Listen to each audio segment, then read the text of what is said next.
everybody, I am Jackson Lansing, and welcome to Vast. This is episode 10 of season 2, and I am really excited. We are back with the Paka Peacekeep after or rather just the Peacekeep, after the events at Terra. And we're back for what will be our last episode before the finale for these folks. So get psyched about that. It's going to be a good time. I just wanted to take a quick moment, like I like to do, to thank all of you out there for continuing to watch the show, to our Vastronaut community, to the Discord, to all of you guys. You help make the show worth doing. So thank you very, very much for continuing to be so supportive with your art and your gifts. My God, I have that smooth Lansing glass just like on my desk now at all times, reminding me that there are people out there who are that cool. Yeah, truly, guys. Thank you so much for everything you do. So, yeah, I don't know. Say hi, everybody. Hello. Thank you, everybody. A special shout out to the Vast Bestiary, which has started to pop up on Twitter, and which is definitely a thing that makes me insanely happy every single time I see it. I need to make sure I talk about the right person, but for whatever reason, I can't seem to find. Krista? Yes, thank you. There we go. Krista McGee. Krista! Thank you so much for your continued amazing work. I was actually in contact with Krista. I was in contact with Krista over the Ela team design, and it was a real pleasure. So I continue to be blown away by your amazing creativity and support, and all of this would be impossible without you. So thanks. Also, a big shout out to our new sister show. Oh, yeah. Wait, can we show this? Can we go to them? I was wondering about this. We've got dice trays, you guys. Who created the dice trays? Guru Matt. Guru Matt. What?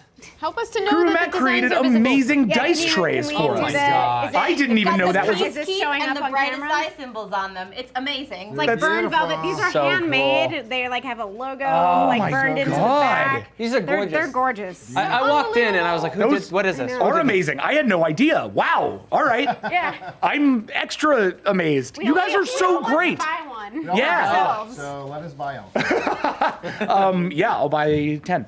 This is amazing. I'm so incredibly happy that you have all continued to stick with us on this, and I want to make a shout out for anybody who's interested in starting a new thing and somehow hasn't already caught onto the hype to our brand new sister show, which means that I get to look at an Elcar's wall next to me for the entire episode. Shield of Tomorrow, the new Star Trek RPG run by Eric Campbell of Eric's TBD RPG, and starring our very own Amy Dallin and our very own Sam DeLev, as well as 3 awesome, amazing other players. It's a great show. I'm having an absolute blast, and I'm not just as a super hardcore Star Trek fan. And they get into the very first thing that they do in true Vast fashion is argue. Spoilers. I mean, Spoilers. Is stuff that I can't tell you about. You can say it. We said spoiler now. Yeah. Oh yeah. Spoilers. Is argue about whether or not they should go to a planet. So it made me very happy. I was like, oh, it's not just my problem. Now Eric has this problem too. Here's what happens when you give your players a starship. They can just choose not to do things you want them to do. Hey, everybody. No, we're gonna get it. Yeah. So. Lastly, a shout out to tonight's writer. Tonight is written by Anne Mortensen Agnew, who is not yet here, but who I will bring on camera when she is. She is? Anne, come here. Just got here. Anne Mortensen Agnew, everybody. Here, step up a little bit closer, because that's how we know you're on camera. Yay. Hello, everyone. Yeah. It's me. I'm here. Anne wrote tonight's episode, which is called Parasites. It is super great. High five. Thank you. And we'll bring you on afterwards to answer for what you've done. In the meantime, Anne has pitched this one out in the room, and it's actually been relatively unchanged ever since. I'm really excited to get into this, so let's do it. So with that said, welcome to Vast.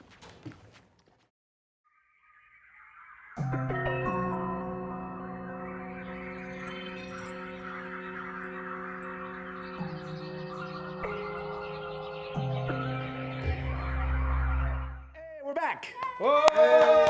That's exciting. All right, so we are here. There's not 10 of you anymore. We're back to the normal crew. Wait, what? I know. 1, 2, 3, 4. Yeah, it's exciting. It's exciting times. Numbers. And yeah, I'm excited to get started. Anybody got anything they want to talk about before we kick off? Got any announcements? Anything you want to? Comic-Con is in a week and a half, and we're all terrified. Yeah, that's true. Yeah. Plus, our two-part finale bridges Comic-Con. So just in case we weren't having enough in our life, we're coming back from Comic-Con and then starting our finale episode. Loopy. Yeah. Although I will say, any Vastronauts that are gonna come to Comic-Con, you should let us know because Absolutely. if we're around, we'd love to say hi. Keep your eye on the Alpha forums because I believe there's going to be a party for Alpha subscribers. I understand that is a thing that they're going to be so doing. they- Cool, come There's- say hi. Yeah. Yes. So definitely come party with us, come dance with us, come say hi. It's going to be a Come blast. watch the Eisners. Yeah. Anyone We're all rooting for our very own Jody Hauser, No big deal. nominated for Faith. It's pretty awesome. Literally just signal boost the thing Jody just said, which is that if you have a badge to San Diego, anyone with any kind of badge to San Diego can attend the Eisners. to San Diego Comic-Con, not a badge Yeah. to the zoo. city. Good clarification. Back to the zoo. I'd like to see you try it though. I mean, I'm here for the Wild Animal whatever. Park and the Eisners. Yes, I can enter City Hall. Yeah. I can. Ticket to SeaWorld will get me in. Anyone the can go subway. if you have a badge, which I realize not everyone has. But if you've got one, you're in. Watch the Eisners. Cheer for Jody. It's all very exciting. We're super thrilled. We're also, the beautiful thing about a lot of us who are just comic book people is we'll be doing signings and events. So if you can't make the party, you can just track us down at any of our individual mystery places. signing? Yeah, I can't tell you. I know. I want to ask you about it right now. Colin and I have 2 books announcing next week that then we will be able to tell you about. I have But 4 things. I don't know if any of them are getting announced in San Diego. yeah, But yeah. I'm incredibly happy because these 2 things we've been doing them forever and finally we get to talk about them. So I know what one of them is. yeah, you might not know the other one. I think you do. Regardless, very exciting times. We're gonna have we have an announcement on Monday and then another one coming, I think, on the Wednesday of the show. So check those out when they come. I mean, I'll obviously be tweeting about them like crazy. Keep an eye on our social medias because I know I always post a schedule of all my panels and signings, and Jackson does, and I think most of us. Yeah, I'm gonna make one of those fancy graphics that people make with all their signings. I've never done that before, but I I'm just totally gonna write do that down my this time. schedule in my note thing, and then I you take a Instagram picture of it. it? It's a smart move. Cap, so. Yeah, save me like the time. Regardless, Regardless, and then the last thing, I have to shout this out because I haven't really done it so far, but it would mean a lot to me. If you're watching this and you go to a local comic book shop, please, for me, just go to your local comic book shop and tell them about a book called Zojacon. Zojaqan. You don't have to take my word for it. There's a lot of really amazing writers who have come out in support of the book. Honestly, the support from people like Gail Simone and Cy Spurrier and people who I incredibly I idolize has been pretty overwhelming. But we're from a very small new publisher called Vault. We're really doing this super punk rock. There's not a lot of money in it for anybody. We're just trying to get this book out there in a really cool way. Honestly, it's pretty close to Vast in that way. It's something that we started because we really loved it, and we had no idea if anybody would find it. So if you're watching this, it would mean a lot to me if you would call your local comic book store and just get a copy, because one of you getting one copy over here and one of you getting one copy over here and one of you getting it really pays off. So thanks. I can also back this up as a retailer. The single most helpful thing you can do for a new book at a new publisher like this is draw your retailer's attention to it. They have a 600-page previews they're going through. They may or may not have noticed Vault yet, even though they've been doing some really interesting stuff. Yeah. You walking in, your in-person praise means more to them than 100 tweets, than 1,000 CBR articles. It's the best thing you can do. Because usually, a retailer, and you can back me up on this, if enough people are talking about the book, they'll order extra copies for the shelves, not Yeah, just for that's the people usually subscribing. the basis. Yeah. We've actually heard that from a few of the people around LA who've been like, oh yeah, I went into my store and then and it was mine that was the one that made them order 10 more copies rather than one. It's those 10 more are the difference between success and failure for this book. So And because thanks. the name is so weird, can you just spell it so people know how to write it? Once again, Zojacon, Zojaqan, no U. Zojacon. Zo- We'll say Con. spousal privilege means I have read it already. I have read issue 1, and it is stellar. So Stop bragging. you don't have to take my word for it, but I'm very discerning. You human should. being. She's not afraid to tell us when our stuff sucks. All right. So I'm really excited about that. I'm excited about the Eisners. I'm excited about Comic-Con. But mostly, Are you I'm excited excited about about this game? Parasites. So let's have Which some kind? fun. The kind that are the title of this game. And also the kind that are about to kill all of you. Yay. I don't doubt it. Yay. Fun guy. I know. All right, so About to die. Nice now. with that in mind, let me open your character sheets because I didn't do that for some reason. And then we'll start this thing off. Nice. Reminds me of salmon. All right, here we go. Rainbow salmon, guys. Come on. Okay. Okay. Okay. Sorry, Pacific Hey, we Northwestern. learned that Dylan thinks fish are Welcome beautiful. to Vast. This is season 2, episode 10, entitled Parasites, written by Anne Mortensen Agnew. Is the music coming through? Great. Can we turn up monitors a little bit?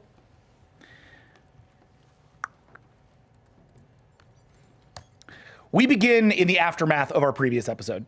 A few, let's say 2 days since the incidents at Terra. The Avalon has been stationed above Terra, just in geosynchronous orbit, mostly just to make sure that nothing goes terribly, terribly wrong with the immediate transfer of power and sort of lockdown of hostilities between the two almost warring states of Terra. In that time, the Bard family farm has been made essentially a protected space by, temporarily by the new government of the Republic, and they are working on rebuilding it in its best possible way to make reparations for what has been done. You received a pretty out of character, or out of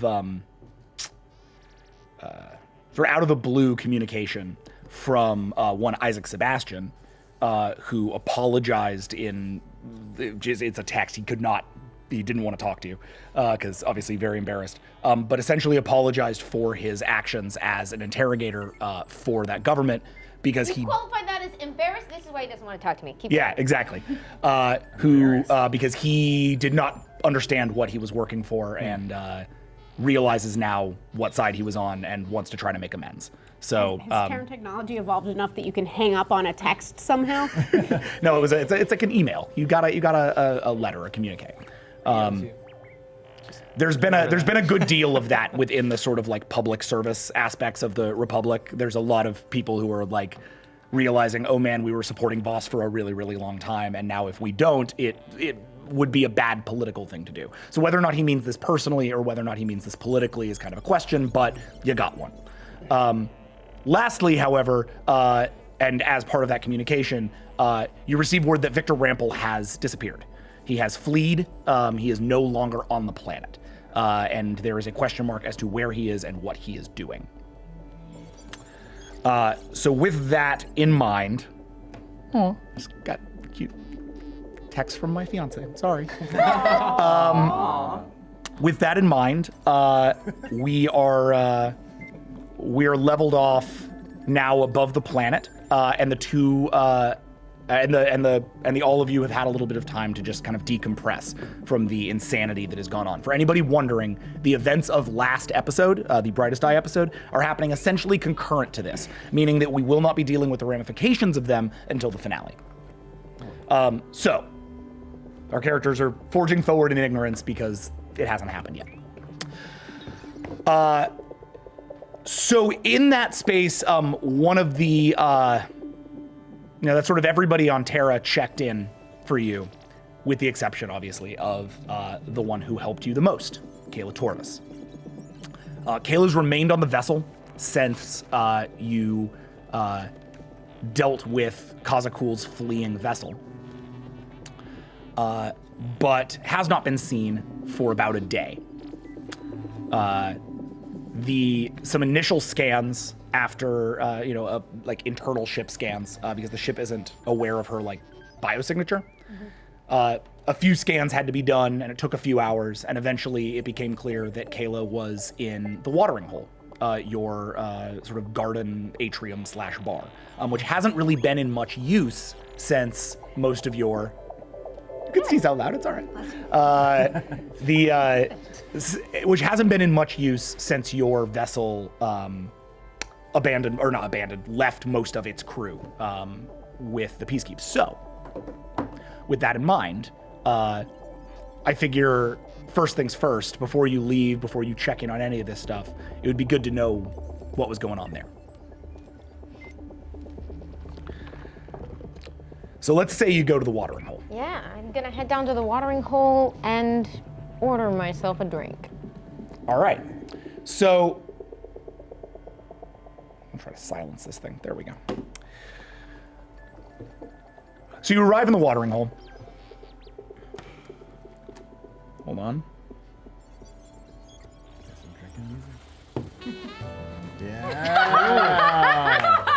Whoa. Welcome to the Avalon. Let me tell you about yourself. You just ruined the Just acting. totally scenario ruined the trying to get- ambiance. I'm so sorry. I'm so sorry. So, Kayla. Having a bad day? Kaza could have got you down. Well, that's the thing, though. Like, Feeling lonely? there's all of the ambience is still there because it's all auto-played, but there's no one there. If you recall, there's no bartender either. The place literally just like auto serves. I'm gonna set the scene for you. Yeah. I'm sitting here surrounded just by like a bunch of different bottles of alcohol of various shapes and sizes and colors. Just fucking everywhere. Drink responsibly, kids. But, you know. They're open. Some of them are half empty. Some of them are fully empty. They're just all over the place. And you're just sitting in the middle of the place? May I pull up a chair? It doesn't look like it's very full. Recommend any of these in particular? You know, I've spent 2 hours here trying to drink a bunch of alien liquors. And none of them do a fucking thing. So that sucks. But, lucky me, I managed to dig to the very back and find some whiskey. So don't worry, I'm fine. How are you? I'd say that's a pretty complicated question, given that the view I'm staring at is pretty space-like. All that time you've been around, you never made it out there? Nope. Why not? It's above your pay grade at the moment.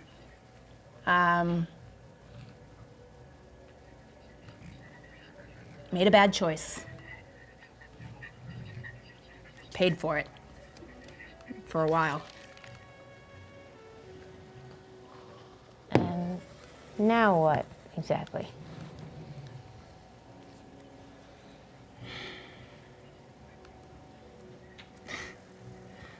I mean, I would think that sitting here for an entire day surrounded by a bunch of bottles would pretty much tell you I don't know the answer to that question.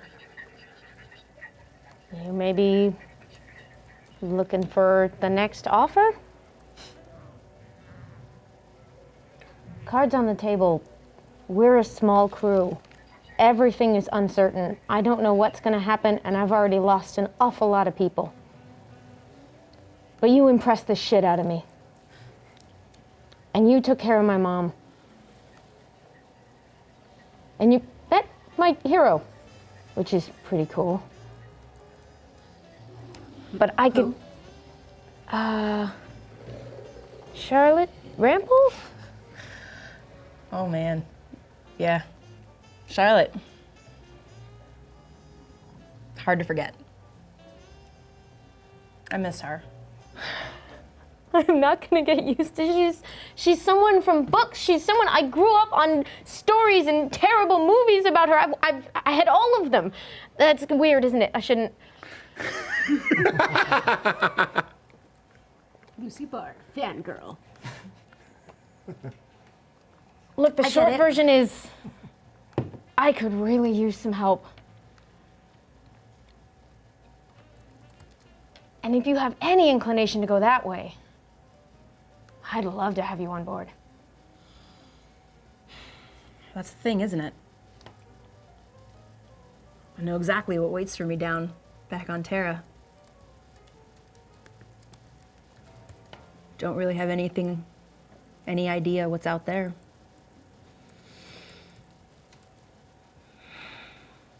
Why not? Why not what? Why not come with us? It's complicated. Why should I trust you?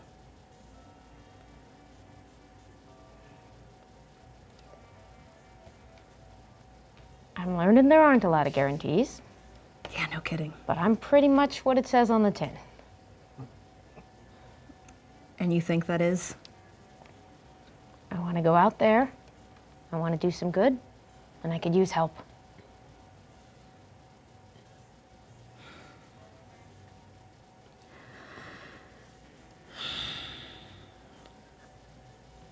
I stopped joining things a long time ago.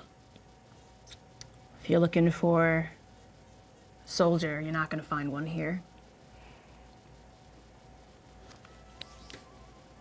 Does that sit right with you? Well, we used to be the Peacekeep, but we weren't supposed to be an army.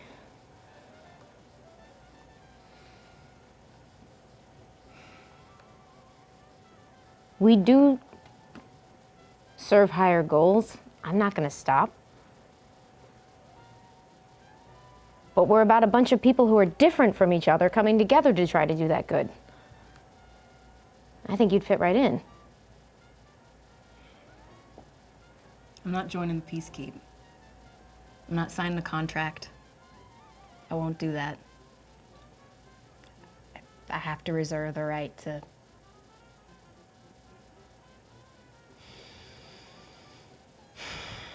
You can't be any less predictable than my last freelancer. Sounds like a challenge to me. Oh no! I'm just kidding. Listen. I know your mom. I know your grandma. Don't know you very well, but I know the kind of person that they would have to create. So I'll tell you what. I'll come for now. See how it goes. I get it. You can't have someone coming with you who doesn't follow orders. It's not a problem. Doesn't mean I won't do it with some words occasionally. But It's not about orders, it's about solving problems. And I have a feeling you're going to be awfully helpful in that department. it's always about orders. But sure, let's see how it goes. Pour me one of those whiskeys and don't tell my mom. She'd be proud of you. She'd tell you to order a double. Are you kidding? Now, do you mind? I'm not quite done with my solitary confinement. All right. But I'm going to compile you a better list of alien alcohols. I think you may have poisoned yourself a little. It didn't do anything. I sat here for hours.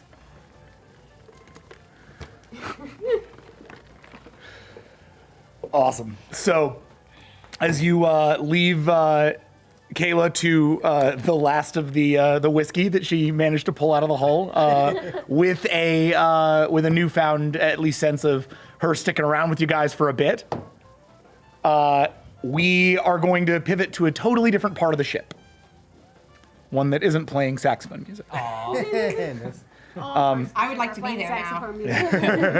Can we have saxophone in the walkways? Instead, we find ourselves among the trees of Taka's quarters. And we're going to start with Taka alone in those quarters. You want to give us just a bit of a sense of where she's coming from right now? Okay, this is actually what she's been doing pretty much since she got on the Peacekeep ship. When she's by herself, she sits up in her trees. Her eyes are closed except for the top pair that are listening. And before, she was trying to listen for good idea, and doesn't need to do that anymore, as she's found out. So instead, she is listening for two things. she's listening for traces of the slate, and she's listening for a tall clee that sounds like good idea. Cool. And as so, I'm gonna have you roll that listen, and then Should I I do wanna know that what you're- before or after the? do it before. Okay. Then that'll let me. You'll buy me some time. Okay. So it's a perception listen. 17. Yes.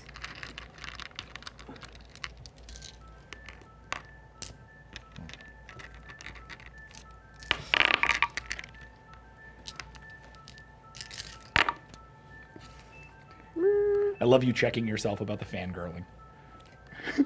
Oh, I probably should. You're fangirling yourself who played that character. I love that.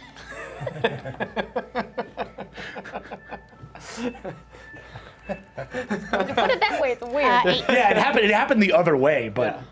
what's up? 8. Cool. So as you listen, you also sing. She sings. And she's not singing a language that anyone would recognize. It's not the normal, it's not Brightest Eye, it's not the normal Limb language.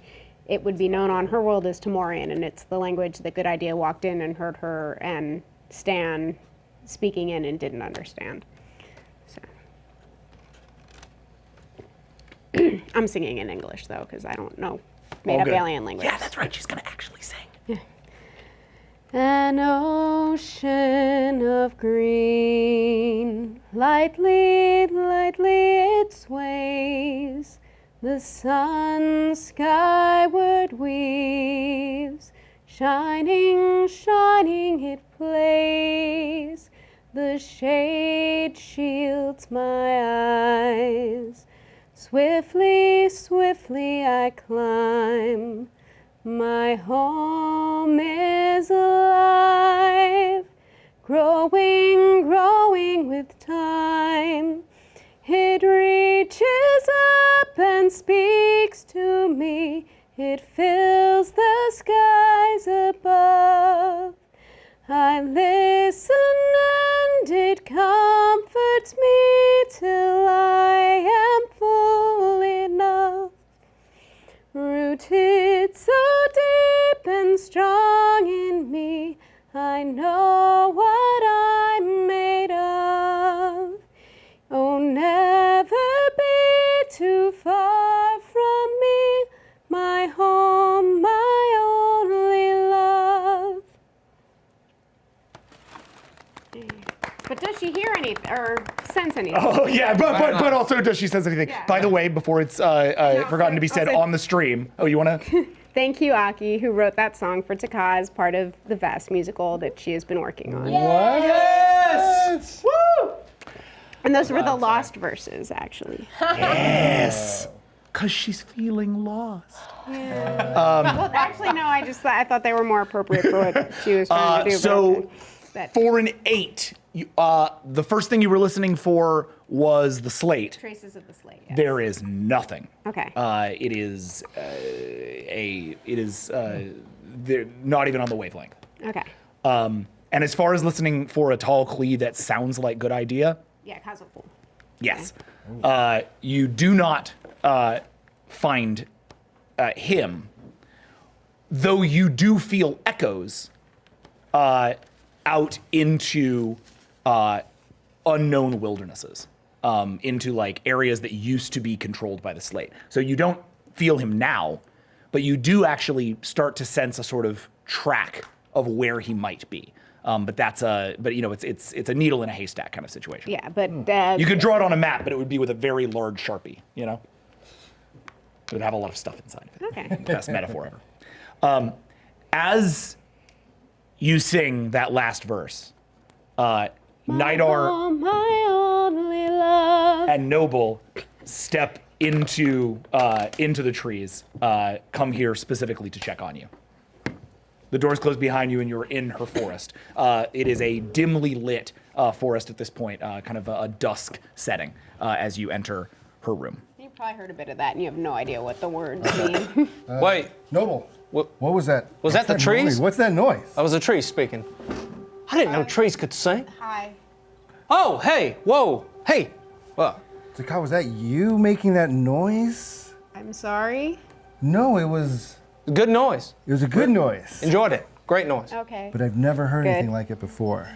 I've heard Noble sing. Yeah. Speeches of my people, but I guess that's not true. Anyway, are we interrupting something? No, I was just sometimes singing lullabies from my childhood helped me focus more, and I was trying to see if I could get any sort of sense of Kazakul. That's great. Did you find anything? I think he either has been or is traversing the areas of space that used to be controlled by the slate. I don't know if he's still there, but he has definitely been there. I have a question about the song you were singing. It sounded odd since I've never heard anything like it before, and it was unlike the noises that Noble tends to make. Yeah, that's Those are true. very unique noises. But they sounded sad.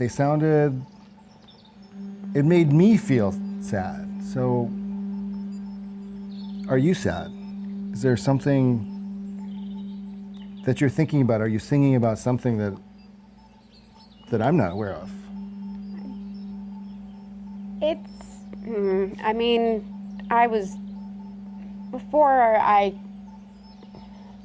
hoping I could find a good idea, but someone else did it first. So now I'm not sure what to be looking for or what to do. I climb up in a tree and find a nice branch. All right. Yeah, you've got a 4 in athletics and a 5 in dex. I'm not going to make you roll for it. Thank you. Because a common Jackson roll would be, I make you roll for that, you roll a 2, you fall out of the tree trying to do something cool, but I'm going to let you climb the tree. I'm a nice guy. That climb was so cool, man. That was a very So cool. good job climbing, Noble. You've gotten much better than when you used to fall down all the time. I know. Practice. I'm always coming here listening to you. That's a good thing.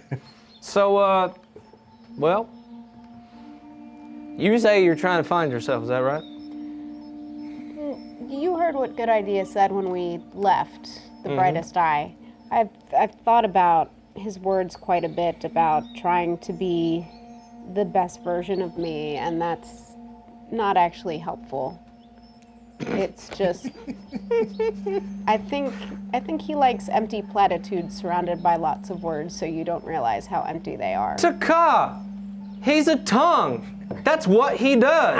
I know, but I thought maybe he would be different with friends. What? Come on. That's a new word I just learned. That's being stupid, and I think that's almost there. But I do see your point. Look, if I may say that, he does have a point in trying to find who you are. I understand what he means.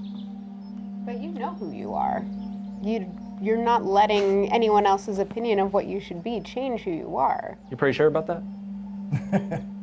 That's what it seemed like to me. Yeah, 6 months ago I thought it was somebody else.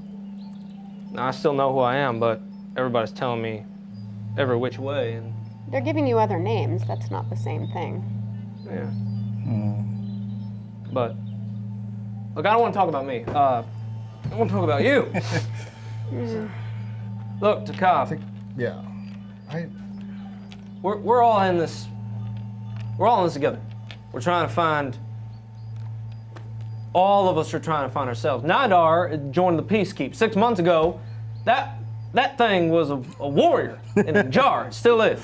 But now he's taking time. You're taking time to sit and think. You know, I mean, that's not who we were a long time ago. Yes, Well, I've tried killing less since I've joined the Peacekeep. Hasn't always been easy. I think I've killed more, or about the same. I thought that what I wanted was to go home, but when I went home, it's like you go home and it's just smaller, and it doesn't feel the way it used to. And I don't think home changed. I think I did, and I always thought I hated space, but it's the place that feels like it fits better now. But I don't know what that means. Yeah, me too. Yeah. Yeah, when I went home, I thought I wanted to be home too, but it wasn't the place for me anymore. I feel like, for better or for worse, my family is here with you and Noble. Yeah. Yeah, no, he's right. He's right. Look, we're in space. We are. If there's anybody on this entire ship that knows it better, I doubt it. We've been going through it left, right, center, every which way. Although I do know is that I can trust both of you and can count on you. So if there's anything that can help our situation, it's that. And regarding good idea, I don't think we could have ever really trusted him. I don't really think we can. And to what Noble is saying, I think you can trust us. At least I hope that's how you feel. And at that moment, I say, I know I don't have any arms, but I'm going to attempt to hug you.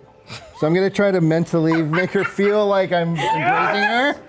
I don't know if there's a role for that. Dude, so for what it's worth, you do actually have your jar was upgraded. Hans upgraded your jar with some arms and legs. I have like metal arms, but I kind of want to give her a feeling of love. So you want to do a mind hug? I want to mind hug her. If she'll allow me. I'm not going to make you roll for that. That Okay, is a good. totally appropriate use of your powers that does not require anything more than that. Taka, please accept this hug for what it's worth. And I reach out with my mind. What I would like to do, very because this is strange. because this is a social convince check, or it is a social check. I would like to roll for this to see how much it affects Taka. Not to see whether or not it's effective at all. Roll to hug. Yep. What am I rolling? I'll let you know in a second. I think essentially what you're rolling is like. Composure? No, because it's Damn it, I sort of just the bumped opposite of a composure check. I think you'd probably be rolling something equivalent to a resolve check, because the idea here is that he's trying to you're in a space of kind of self-examination, and he's trying to make you realize no, you're surrounded by others. And normally changing your mind is a resolve check. Okay. So My resolve is an 8. I am easily convinced. Taka, roll a resolve check, and Nidar, roll a telepathy empathy check, which is 12. 12. Oh, actually, that's not as big a deficit as I thought it would be. Add 10 for genius. Oh boy. That's. Huh. What are these tones wearing? What was that? I know, right? This is the trees singing. This is straight. I figured out, so I've kind of plussed I've put a couple points of my XP into my Sirenscape control, and gotten a better sense of how to use this program, and it's very, very cool. I was using all the preloadouts initially, but We tied. Your DM. yeah, We tied. that's good. That's fine. Is that good? Yeah, That's a real hug. We both got 4. yeah, that's completely fine. Because I don't know what I'm doing. So I'm like, Because then there's no forcible adjustment. It's just however you want to play it. But the hug definitely works. I'm not here. Ignore me. However you want to play it, and however Amy wants you to play it. Taka just sort of looks at both of them, and all she says is, "You're the ones who are here." Those mind hugs are pretty good, huh? But strange. I know, but pretty good. All right. So with that in mind, my eyes are pretty good. we're gonna cut away from this adorable snuggle fest and head back to the bridge, where you've all been, or to the, not really to the bridge, to the command. What do you call it? Like the conference room. And we're gonna bring you guys all together as the senior staff of the Avalon, because you are about to have a debrief with Admiral Korbash Bar. I was gonna check. Never mind. Yeah, what do you want? Before we did that, I really wanted to see what happened to the ship, because it's been, messed with, and I wanted to go down to engineering. Sure. Because nobody probably would at that time. Well, I mean, you have, for what it's worth, you have an engineering crew whose job it is to hit that kind of stuff. If you want to head down and have a conversation with them, you're more than welcome to. Yes, I would. I would like to have a quick conversation. Okay, cool. So I leave the trees and the Love Fest, which was fantastic, But the trees never leave you, really. Oh my God, that's amazing. Oregon. Yeah. Hold on one second. Let me make sure I've got this right.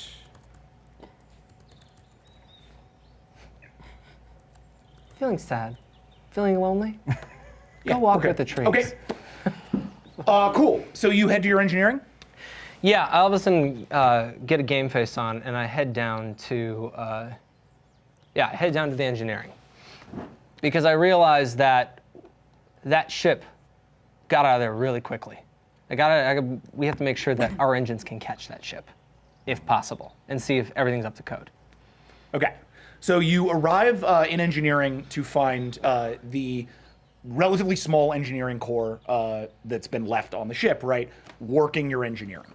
Among them is the chief engineer of the Avalon, who we've never really met before, which is kind of fun.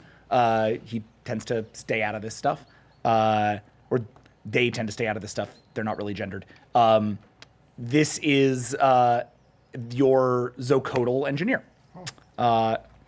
whose name is Zocodal Malcor. That seems a dangerous species to be an engineer. Like, what if they accidentally eat something? They don't accidentally eat anything. That's so racist. I'm sorry about your dog. I'm sorry, I'm an alienist. All right. So Zocodal Malcor sees you. Yes. You are welcome here. Why are you here? Did I say you could speak to me? I said line up. Line up. I do a command roll. I'm gonna. Okay. I'm also I'm dipping back into my memories of who was the guy in Farm World? Who was our? Yeah. You're talking about Oh, what's his name? Why'd Stalwart, you do this Stalwart to me? Commander. Yeah. Stalwart Commander. That's not what it was, but go. Oh, sorry. Yeah. Okay. I think it was Stalwart Taskmaster. Stalwart Taskmaster. That's right. Yeah.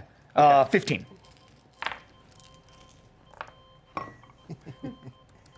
I don't know how to talk to. Yeah. Stalwart Taskmaster. Perfect. All right. 1, 2, 3, 4, 7. 7. Okay.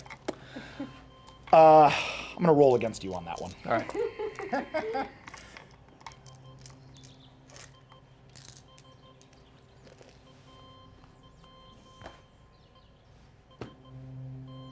Okay. He looks at you. A couple of guys all like look around him. A few of them, you have a few more Terrans on the ship than you did previously. A few of them are people who've been, retrofitted from Terran security forces and people like that who saw what Bard did and have been inspired to join the Peacekeep. They all kind of look to Zocodal Malcor. Like, should we be following this guy's orders? And Malcor puts up one of his hands, sort of a mushroom mass, lifts it up, and then walks very slowly to you.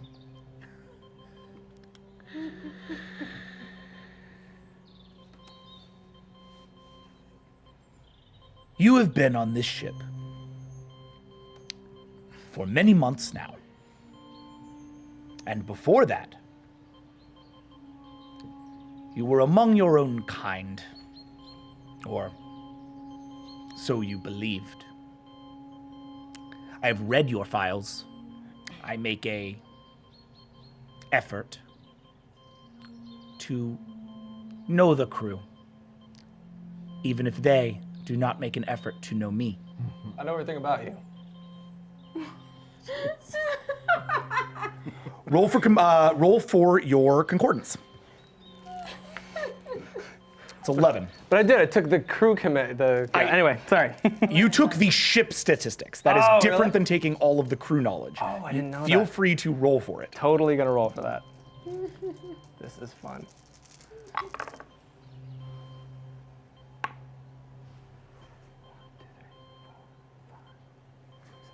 Seven. Okay. You have his personnel file. Yeah, their personnel file. Okay. It's a Zocult Malcor comes from the Zocult world of Sharon, which is the world that they were given. It's Scheron, I believe, which is the world that they were given by the Paka. Yeah, Sharon. They are, unlike most Zocotl, not particularly interested in like getting out there and doing crazy experiential stuff. Was much more interested in experiencing one thing in its totality, and that's where its interest in engineering has come from. It lives, sleeps, and breathes engineering. It like lives here. This is their territory. This is the place. Got it. How long has Malcor been with us? Malcor's been with you since, let's say, since the Sanctum.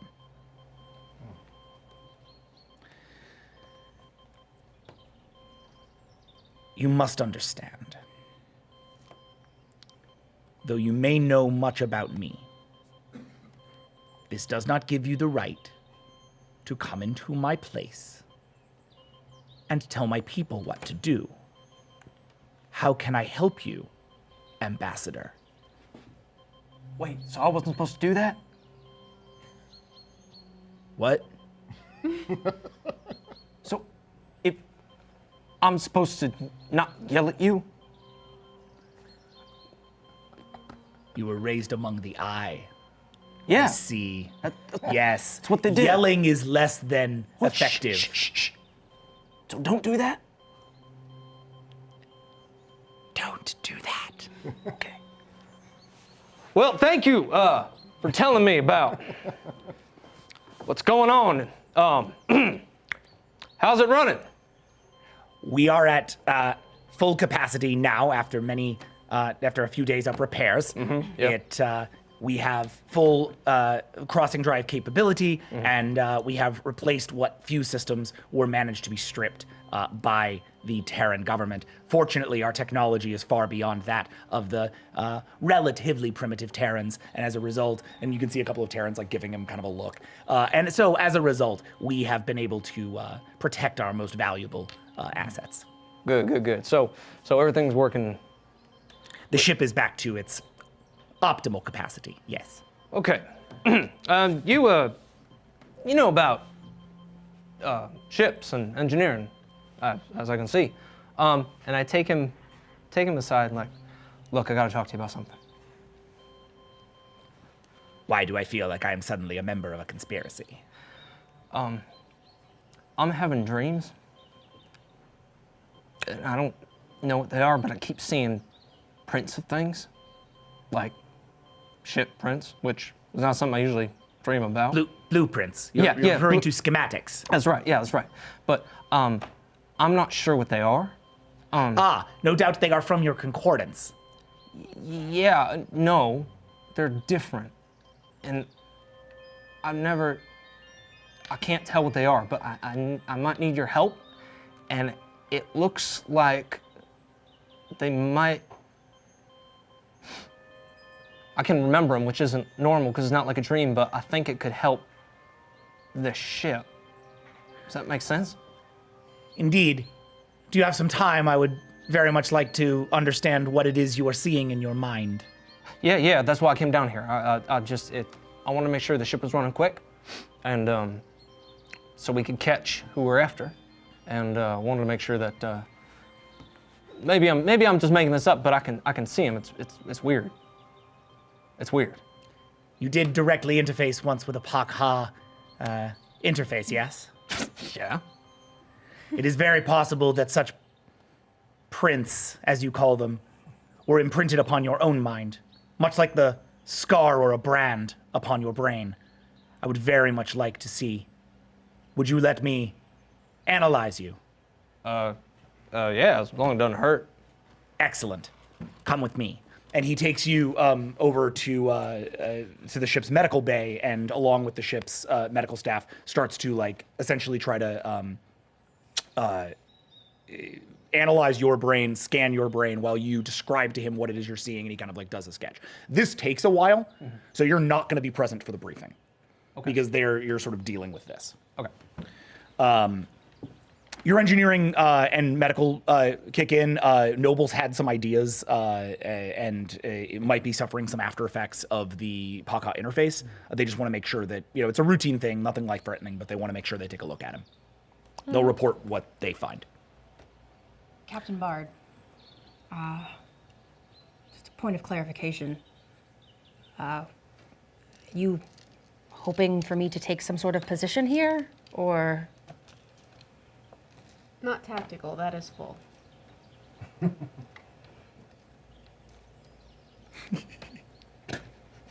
Don't take my job. Yep. Wait, did we settle on which job you want? No, we didn't, but I was science officer is fine. I could really use an XO. I don't know what that means. First officer. What does that entail? Help me run the ship. Never been on a ship before. Seems like a poor choice. I feel like my talents are more useful elsewhere, but I suppose it's not my determination to make anymore. We'll see as we go. For what it's worth, one of the core functions of an XO is also just to counsel the captain, which is its own thing. Okay, so senior staff in the command chair, in the conference room, and you receive a hail from Admiral Korbashvar.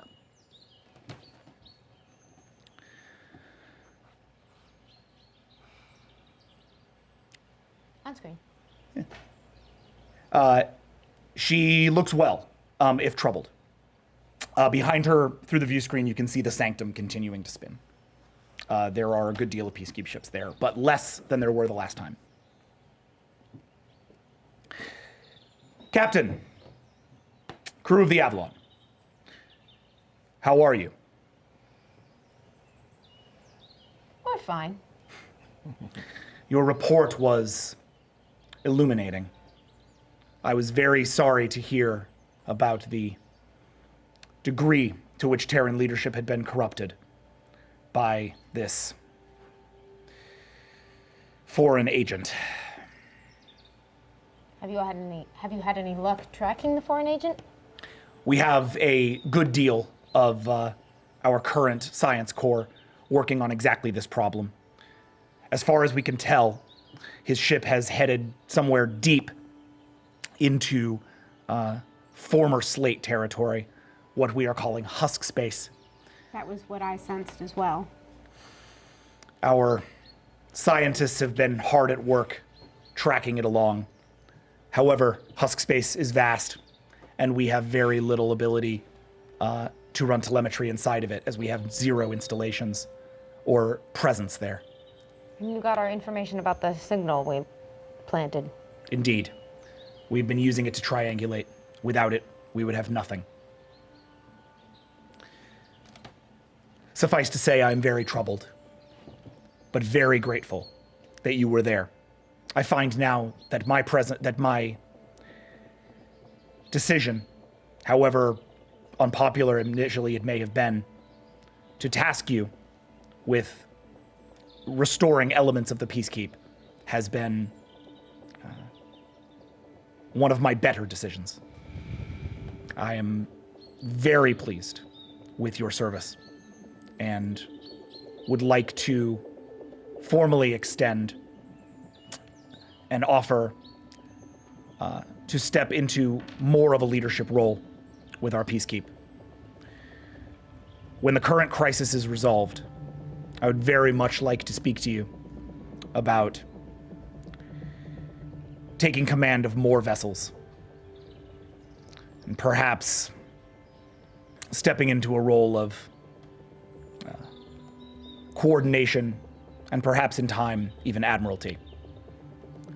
No Terran has ever been offered such a thing, but I do believe now there are very few who would tell me that it was not an excellent idea. Well, that's a lot to think about. You do not need to answer me now. However, in the short term, there is a mission of great import that, no doubt, you are the only one qualified to handle. This Tall Klee, rogue, Kazakul, as you have named him. We have been able to trace his actions across the galaxy, not simply for the last few months, but in fact years back. It would appear that this Tall Klee has been, for some time, arranging elements throughout the galaxy and destabilizing governments towards an unknown goal. Whatever it is he is planning, we believe it is coming soon. We believe the destabilization of the Vrer Horde, the destabilization of the Siren Ventures, and in fact, the destabilization of Terra, as well as the infiltration of the Sanctum that you discovered when you arrived there, are all indicative of Kazakul's actions. We believe he has been operating in private among several other species as both a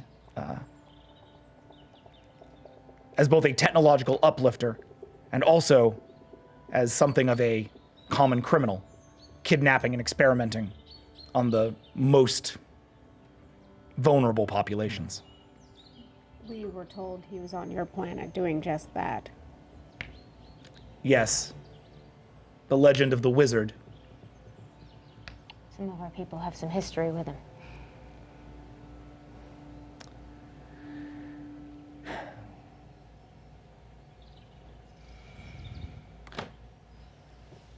In order to better understand this Tall Klee, I believe it is deeply important that we seek out advice from the Tall Klee. Tall Klee world ships are themselves quite distant and not useful to us. However, we have received,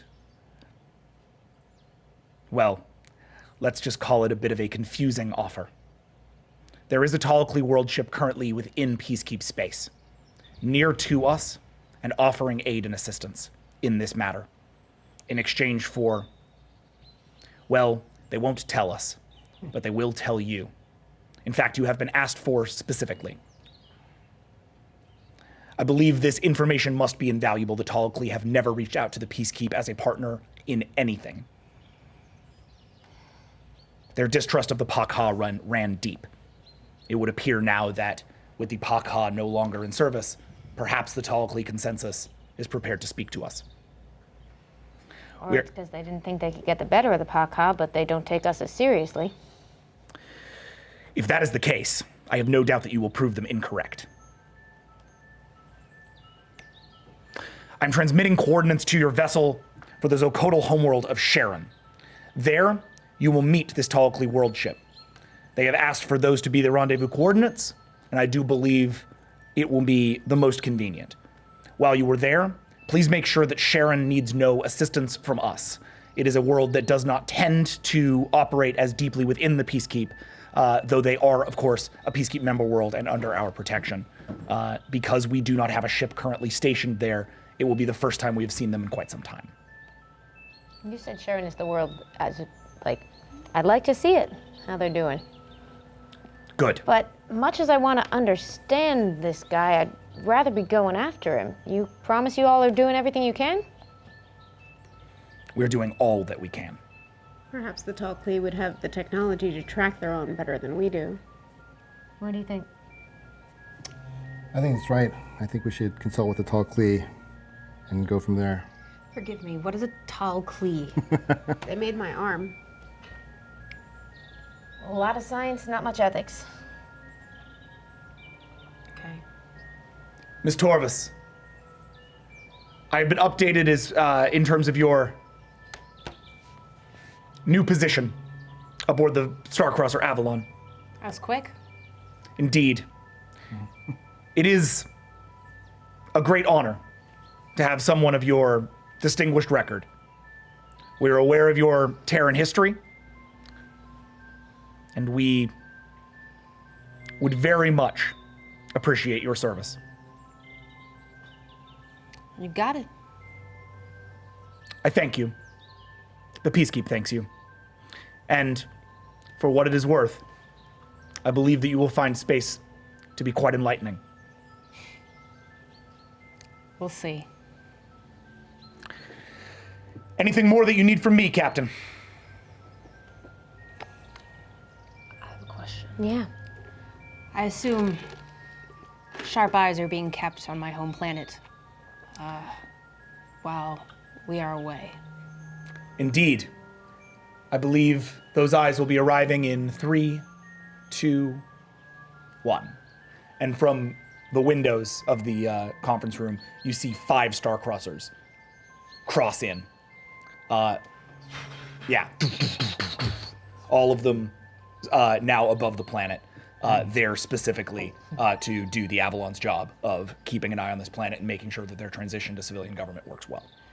I humbly request to be informed, for the ship to be informed, for the captain to be informed, should anything change. You will, of course. Terra is, and I mean this with no irony, our very top priority. Loss of this world would be devastating to the Peacekeep. Not the least of which because our most prominent current officer comes from there. I think that is you. It sounds like we got a mission to be getting on with. Quite. Thank you. Thank you, Captain. Sanctum Command, out. Deferential is a weird look on them. Feels like it's been earned to me. Been captain for 6 months and I've nearly crashed the Peacekeep into the sun, but sure. Lucy, I'm gonna come sail with you. Gonna have to start looking better upon yourself. Well, let's just get the job done. Ready to make some sketchy promises to some unreliable scientists? My favorite Let's thing. do it. One of the 3 Talkley I've encountered have been good, so Those are great odds. Better than they could 0. be worse. All right. So, you guys head to the bridge? Aren't we already there? No, you're on the command. You're in like you're in the conference room. I'll answer you. I love how everyone was paying attention except for me. I was like, I thought I was already there. So you all head to the bridge. You were ordered to report as well. They, by the way, Yeah. while you were there, they managed to get some initial sketches of what look like classified upgrades to the Avalon, or to Starcrossers in general. Things that were buried inside of the Tall Klee, mindset, like things that were, and these are, thousands of years old, like in terms of their design work, so they may never have actually been implemented. Go on. I will go on later. They need to analyze them first, but there is certainly something. There was something scarred into your mind from the helmet. Because okay. The concordance seems to have kept it around. What's up? Is Yidris still on the ship with us? Does she make it back to us? Mm-hmm. I just want to have assumed that I want to pass that bear technology that I stole from like a while back Yeah, Oh yeah. onto her and kind of see what she makes of it. awesome.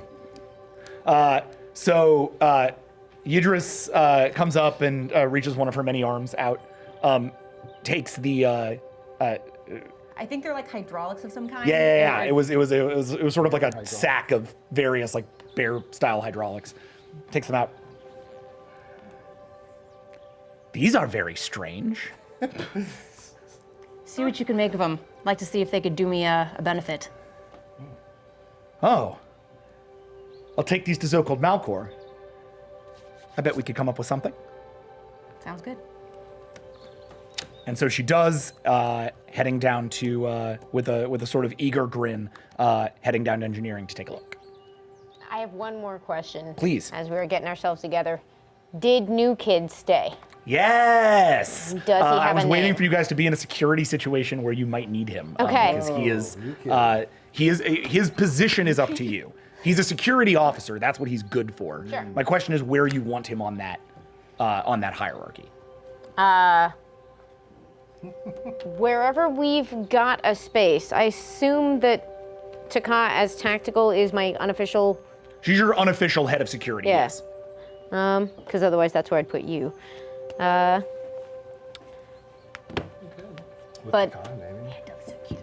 I mean, you Just could also wherever do in that. security he That's a feels like. perfectly acceptable thing, by the way. If you wanted to basically have Taka be the tactical officer and put your XO in charge of security, that's a perfectly acceptable thing. And then we can just make him essentially Kayla's, like, attaché. can you look after this kid? Who is this person? All right, so The random human army defector that we talked into coming with us out The of one the guy. crazy facility last time. Oh, he didn't have poor a guy. name, so I've just been calling him That New Killed Kid. everyone else, right? Or something like that, didn't he? his name is Jonah Haskamp. Jonah Haskamp, JONAHSSCAMP. Yeah. Jonah Haskamp is a bit of a, like, Fly fisherman. he's sort of a old school Terran, family, low level, low economic strata kind of guy. He's a very like straightforward way of looking at things, and definitely is in this for Bard. Like, was super impressed by Bard during their thing, and has been sort of into it. Hero worship. Oh yeah. This is gonna be fun, kid.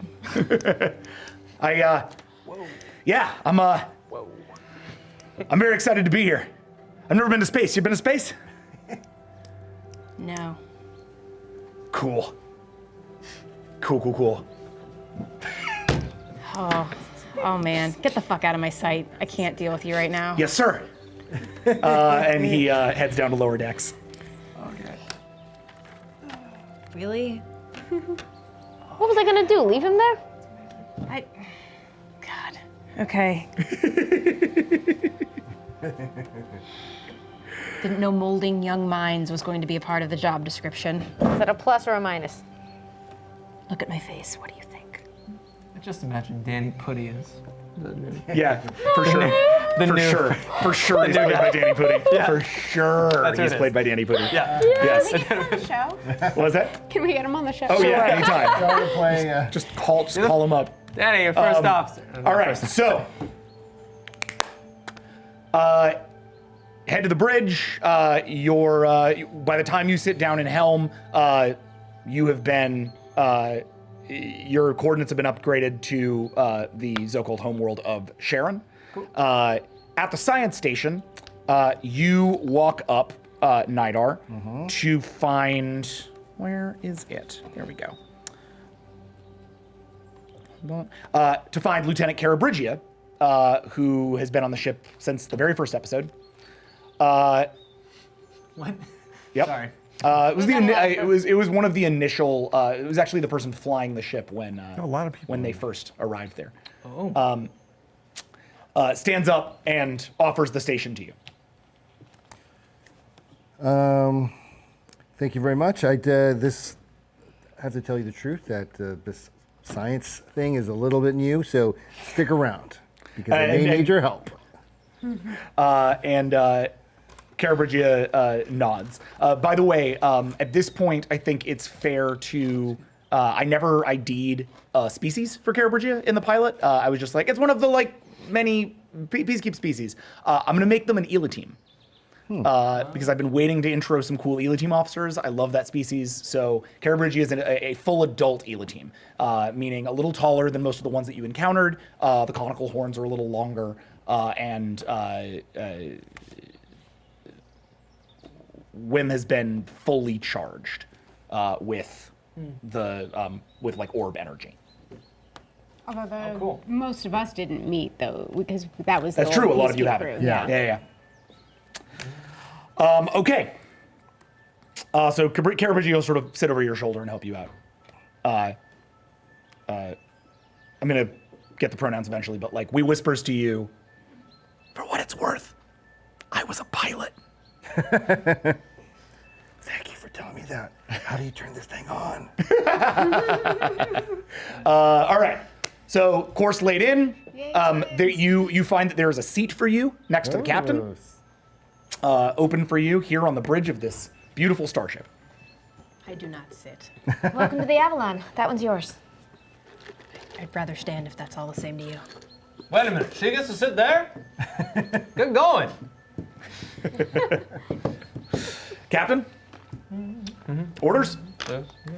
Set a course for Sharon, please. Wait, Sharon? Do you know your engineer comes from there? Yeah. Oh, that's funny. That's just, a happenstance, I guess. All right, course laid in. Give me the go-ahead, Captain. Go ahead.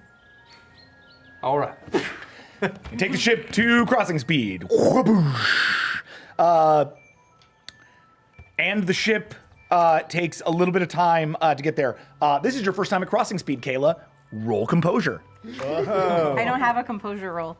Nice. Nice. Time to make you're one for standing you. up. This is Puddle of amazing. tears. No, it's not that she doesn't have a composure roll. No, he's just never given me Yeah, one. I've never given her a composure roll. Gotta macro it.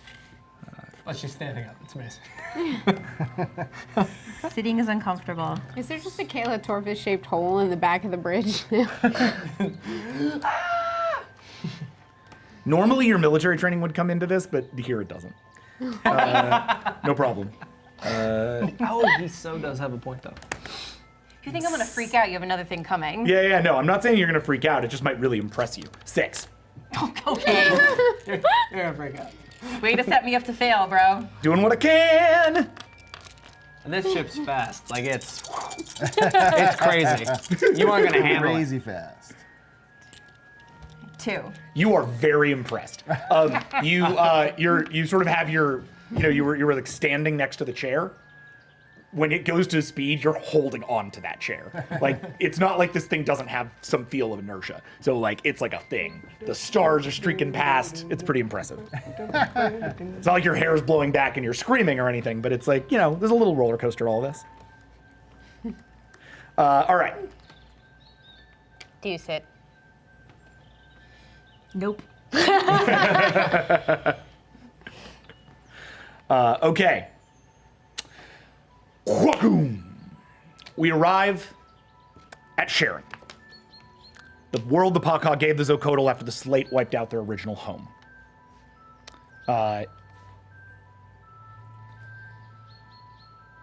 Nidar, you immediately pick up 2 distress signals coming from the planet. The scanners immediately hit. All right. Captain, we have, I'm sensing something. We've got distress signals coming in. It looks like there's 2 of them. Pick one and play it for me. All Would right. you like me to listen to see if I can sense anything? Sure. And I just picked whatever's closest, the closest one that's coming in. Okay, so there are 2. Go ahead and actually roll your science check, which is, I think is going to be the first time you do this. Yeah. I don't even know what it is. It's like a scan. It's a normal scan check, like not a telepathy one. Should I go ahead and roll for Listen. perception listen? Yeah, if you like. Yeah. Hold on, I'm gonna give you this thing in just a second here. All right. Scan. Control danger sense. 12, please. Oh, all right. Oh wait, no, I gotta add the Avalon. Hold on. Add the Avalon. It's been a while since you guys have been on the Avalon. Doing ship stuff. It's good to be home. Getting picked apart. Captain, there are 2 ships ahead of us. We'd like to zoom in on the hull, see what it looked like. Are there 2 ships ahead of us?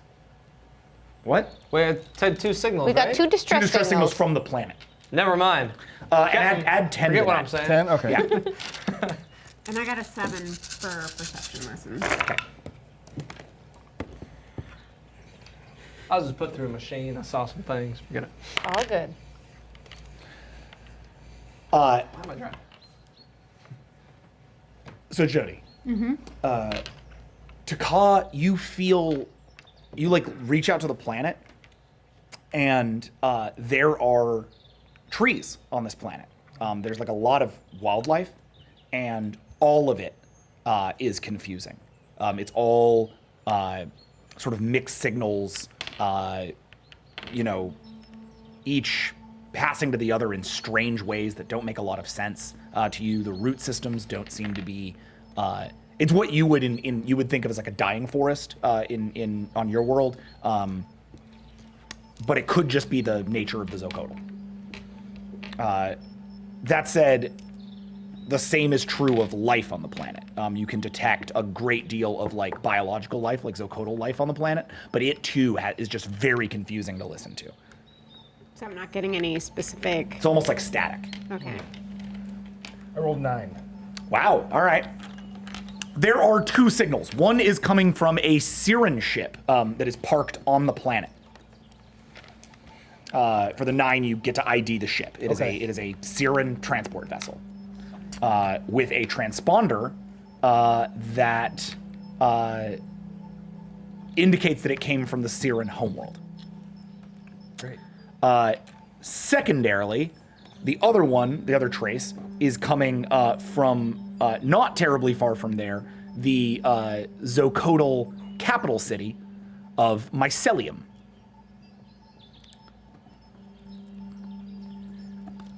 All right, so Captain, we got 2 signals. One's coming from a Siren ship, and the identification is that it's this ship came from the homeworld, and the second signal is coming from the Zocodal capital, Mycelium. Any information about the nature of the emergency? That's all I have right now. I'm not sure if there's anything I can hone in on or not. Everything down there feels very confusing. I'm not sure if they're confused or it's just not something that I'm not familiar with, but feels a bit discordant. See if you can't reach either one on hails. All right. You try hailing both. On the one, you try to hail the Siren vessel. Its hailing transponders are completely down. It doesn't even accept a hail. It's almost as if the ship were offline. Meanwhile, on Mycelium, where you should be able to get in touch with Zocold Kitronos, who's the governor of this planet, you instead receive static.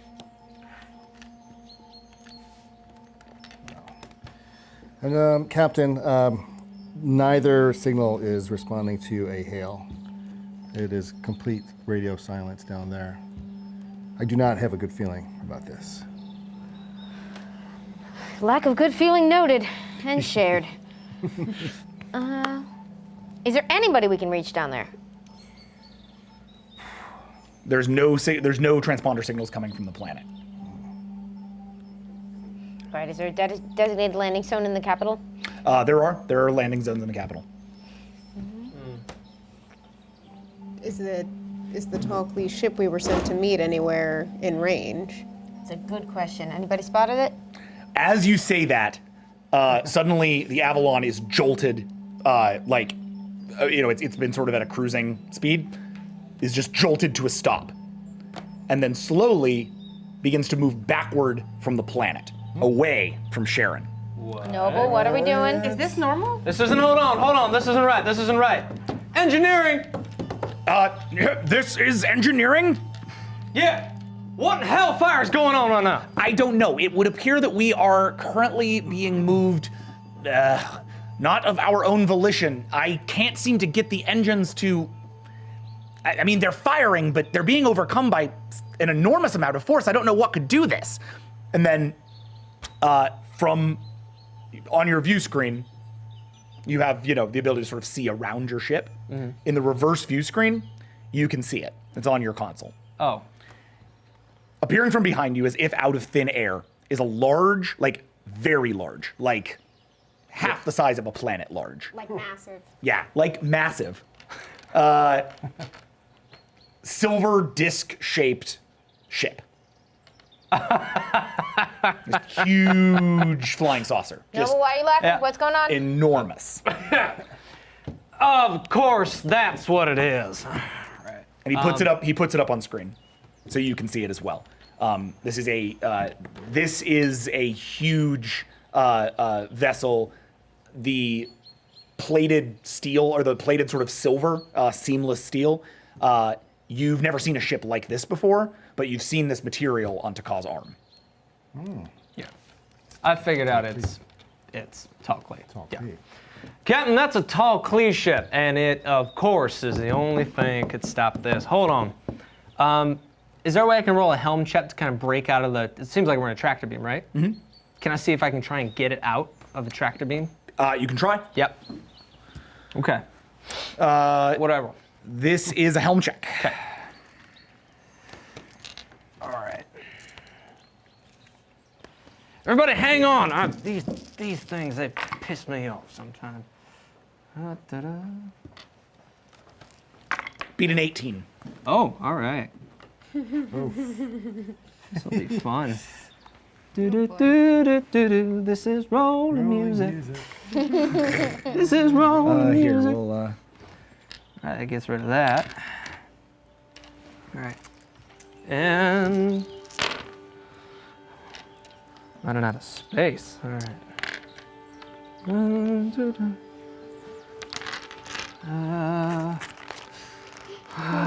Thanks, Amanda. All right. Oh, wow. All right, here we go. Come with me. Damn. 9. You push the ship as far as you can to its limits. It does not work. That's it. I tried. However, as you do this, Nidar, you receive a communication on your station. Captain, we have a communication coming in. Yeah, I'd sure like to hear what's going on. All right, can I just broadcast it to the bridge? Wide? On screen. Tall neck. Appearing on the screen is a young, tall Klee woman, who look very, very much like tall Klee men. They are almost completely indistinguishable. She appears to be around Hans's age, for those of you who knew Hans. Or I guess you all met Hans, so she appears to be around Hans's age, but unlike him, is dressed in a heavy brown coat and is very frowny. She looks at you, Lucy, and smiles for half a second before she addresses you all. I do not smile. Captain Lucy Bard of the Peacekeep. My name is Oria Simon of the Tal Klee Natural Order. I am contacting you on behalf of Order Representative Dr. Sa'ari Adan Devaz. We would like to speak to you. I wave my tall Klee maid arm. Is that why you have halted our ship? Most convenient for you. This isn't my definition of convenient. Are you picking up a couple distress calls from that planet below? No, we have just arrived in system. I'm sorry, is this inconvenient for you? You do not want the tractor beam. Have I made a mistake? You know, we do not require it at this time. It is very nice to meet you. It looks like something might need to be taken care of before we resume this discussion, which we have very much looked forward to having. Yes, I understand. Oh, this is very, I can't, excuse me, and the call glitches off. However, the tractor beam does not. Right. Nice folks. Well, great. You are slowly dragged into the silver ship, which is large enough that it is actually like, that the Avalon is but a fraction of the size of this thing. So it can be brought in the way a shuttle might be brought into a docking bay. The entryway seals shut underneath and disappears as the Avalon is settled into the center of the docking bay. Look, no hands. And then, nothing happens. Silence. You can see a handful of Tal Klee outside the viewport examining your ship. A few of them have little notepads and are taking notes. But none of them get too close. They all give a distance. And a couple of them are like, they don't have watches, but they're looking at, the time and looking behind themselves like they're waiting for something to happen. I'm going to ask my arm a question. Okay. Arm, you were made by a tall Klee. Do you recognize what those tall Klee out there are doing? Oh, yes. They are doing what Tal Klee do very best. They are researching. Is there any sign where they would be researching us? Why, yes. The Starcrosser Avalon is a very advanced vessel, and the Tal Klee do not have very much access to Pakha technology. Oh. So they're scavengers. That is rich. Oh, that is not necessarily true. Scavenging and researching are two very, very different things. Okay, that's not what I meant. Gosh, sometimes I don't miss Hans. All right. Captain, look. What are we doing? Did we ever name our transporter technology? What do we call them? We just call them transporters. Yeah, okay. Can we use our transporters from in this docking bay? You can, yes. Can we just open the door and step out? That would be the. Yeah, but there's 2 distress calls on that planet. I want to talk to the Tall Klee, but they're not my top priority. Count, with all due respect, they got technology that might be able to help identify everything going on down there. Sure, let's poke our heads out and say hi. Okay, so who are you taking out of the ship? Everybody going out the My ship? arm could maybe speak for us in a language that they understand better. I know how to speak Talkly. Well, yes, but this That's thing true. understands how Talkly think is what I mean. That's true. Sorry, My plan Arm, is I for didn't all mean of to us call you a head thing. to the planet as soon as we can, but Lieutenant Commander Gotem can have the bridge for now. Yes, Captain. I think it's a lady. Yes, Captain. Yeah. Ready to go meet some scientists and talk them into ignoring us for a second? Oh, great.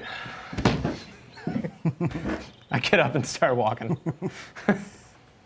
Arm, are you willing to help us in a information Gotem's a- exchange with them? For what it's worth, Gotem's a ditopus. They're essentially omnigendered. Okay, but I wrote down female ditopus. it's but completely fair to call them a female ditopus. They can have those characteristics. What do you got? Arm, are you willing to speak with the Tall Klee on our behalf if necessary? If it is necessary. However, Tall Klee can be very reasonable, as long as they are not some Tall Klee who are total assholes. Agreed. I like your arm. I like my arm. Your arm may be my favorite Talkly. My arm might be my favorite NPC. Disembark. Okay, you guys transport out into this docking bay. The various Tall Klee around you, who are like, taking notes on the thing, suddenly surround you in a little ring and are all talking amongst themselves, like sort of chit-chattering as they take notes on you. For me, what do Talkly look like? Got it. Tall Klee look a lot like the sort of traditional, like old school science fiction concept of gray aliens. They are, except they're not so short. They're very, very tall. They're very thin. They've got, heads that almost look like a heart if you like pulled the top divot out. Huge eyes, big eyes cover most of the face, and then a little slit for a mouth. They're not very expressive, and they talk pretty high and pretty quietly. But I wouldn't understand what they were saying, right? Yeah, no. Long, spindly fingers. I wave the Tall Klee maid arm. My name is Captain Lucy Bard. You have tracted our ship in here without us cooperating. May I speak to Aurea Simon or another representative? Can I then roll that- a perception check? Yeah, absolutely. So Kayla, perception check is 17. Yeah. 17? Mm-hmm. Nice. Pretty good. Young animal reference, Kayla Torvis has a cybernetic eye.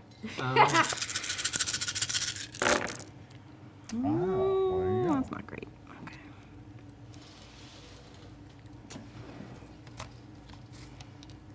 So they're all just looking at us and taking notes? Mm-hmm. Oh. Okay. That's 6. You hear some kind of distressing, like arguing coming from beyond the ring, like beyond where you guys can see. And you hear in a, let's see, I'm trying to think how to do this. I'm gonna, yeah. So you hear just sort of like a general like argument, but you can't really hear what it is. One of the voices, or you can't understand the language. One of the voices is definitely the voice that you guys just heard on the speaker. The other one is an older, more authoritative female voice who seems to be very angry. They are approaching you. Can I understand them and hear them? Well, it's Oh, sorry. her perception check. Oh, that's promising. And as you get closer and closer, you can hear the words, "We can't just take them, that's the point." And as this happens, the round sort of ring around you opens up into a V. Still taking notes, but they all just kind of make way for the Tall Klee, so you know what I have to do. You didn't have It's them getting ready? confusing. Play it in sunglasses. Oh. All right. As they make way for The happy cows are cool. Dr. Saari Adon Devaz. That's C-A''ARI ADONDEVAZ. The other one is Aurea Simon, the one who you spoke to previously. Devaz is, she appears to your eye to be somewhere in her late 40s, though Talclea ages are much longer than that, and is dressed in a white coat with a blue robe underneath. So she's the younger one or the older one? The older one. Okay. Captain Bard, welcome to the Starship El-Kair. E-L-C-A-I-R. I am Dr. Saari Adon Devaz of the World Ship Natural Selection. Station of the Talclea Natural Order. I hoped to make your acquaintance under, and she looks to Simon for a second, smoother circumstances. I have some questions pertaining to that. I apologize. My attaché is at some points more rash than rational. This was a mistake, and I would like to very much apologize to you for it. Well, it is a pleasure to meet you, Saari Adon Devaz. Thank you. Are you aware that there are 2 distress signals emanating from that planet down there right now? We were alerted to them by your vessel. We have been tracking them ourselves now. Yes. Any idea what's going on down there? Yes, but I look forward to our conversation, but that's not the kind of thing I can ignore. understood completely. If you will give me just a few moments to understand the situation, what I can do is offer you my personal aid in whatever is going on down on that planet. I assure you, I am one of the most educated when it comes to Zocotal biology that you will find anywhere in our great galaxy. I want to lie detect about her intentions. I was help going to us. say the same thing, actually. Yep, go for it. To call lie detect. It's a Do you want to do the third. same thing, Caleb? Okay. I have it as 13. Like I always say, trust but Bring Yes. Taka and Kayla.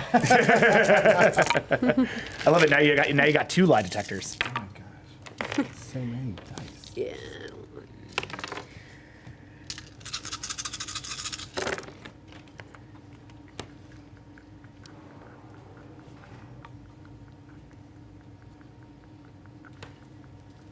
That Talclea's named Ori, correct? What? Oria? The Talclea. Saria. The Or junior. Saari Adon Devaz. Jack, that's a 7. That's the senior. Oh, one. you're talking The about junior one is Simon. named Aurea Simon. Yeah, Aurea Simon. Sorry. Yes. It's a 7?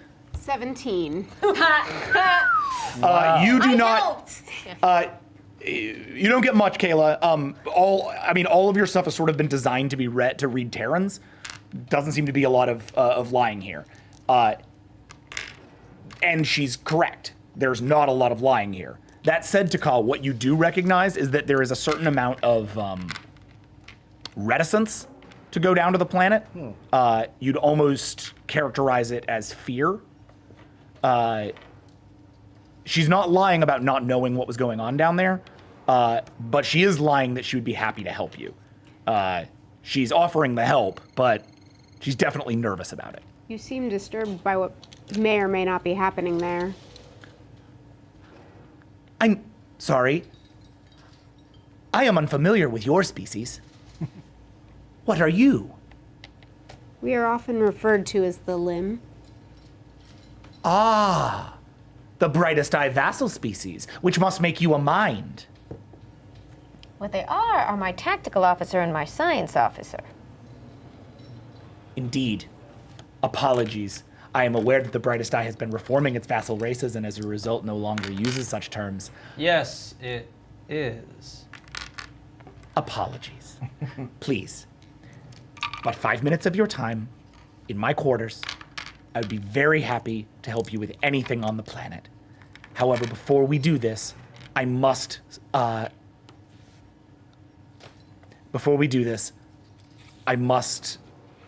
fulfill my charge. For though we are on, though this vessel may look quite enormous to you, we are on but a small part of a great world ship, all of whom require your assistance.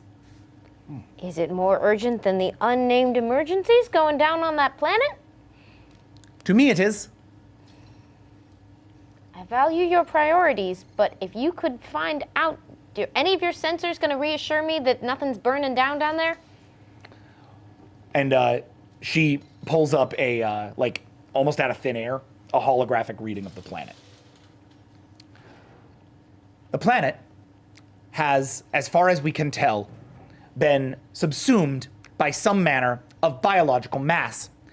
This is not simply the Zocodal, but something further. I am unsure what exactly it is or how exactly to stop it, but I do believe that rushing into it might be a dangerous mistake. That's actually something I agree with. How about you try that one more time for the less educated among us? There's something weird on the planet.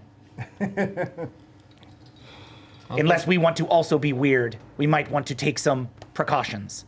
And it did appear that it has affected the Sirens who were here as well. Bluntly, Captain, our technology is superior to yours. This is known throughout the galaxy. What we can do for you is provide assistance and aid, but only if in you we find an ally. Usually allies don't spy on what is superior to them. Oh, inferior, excuse me. Words. Well, we are not yet allies, are we? Ah, Potential allies do not usually abduct those they wish to ally with. Again, I apologize. My charge is a bit. Oria Simon was born, and at this point, you see Oria. It gets she turns like 3 or 4 shades of pink. Oria Simon was born without her secondary neural cortex, and as a result, sometimes does not think things through as well as a tall Klee might.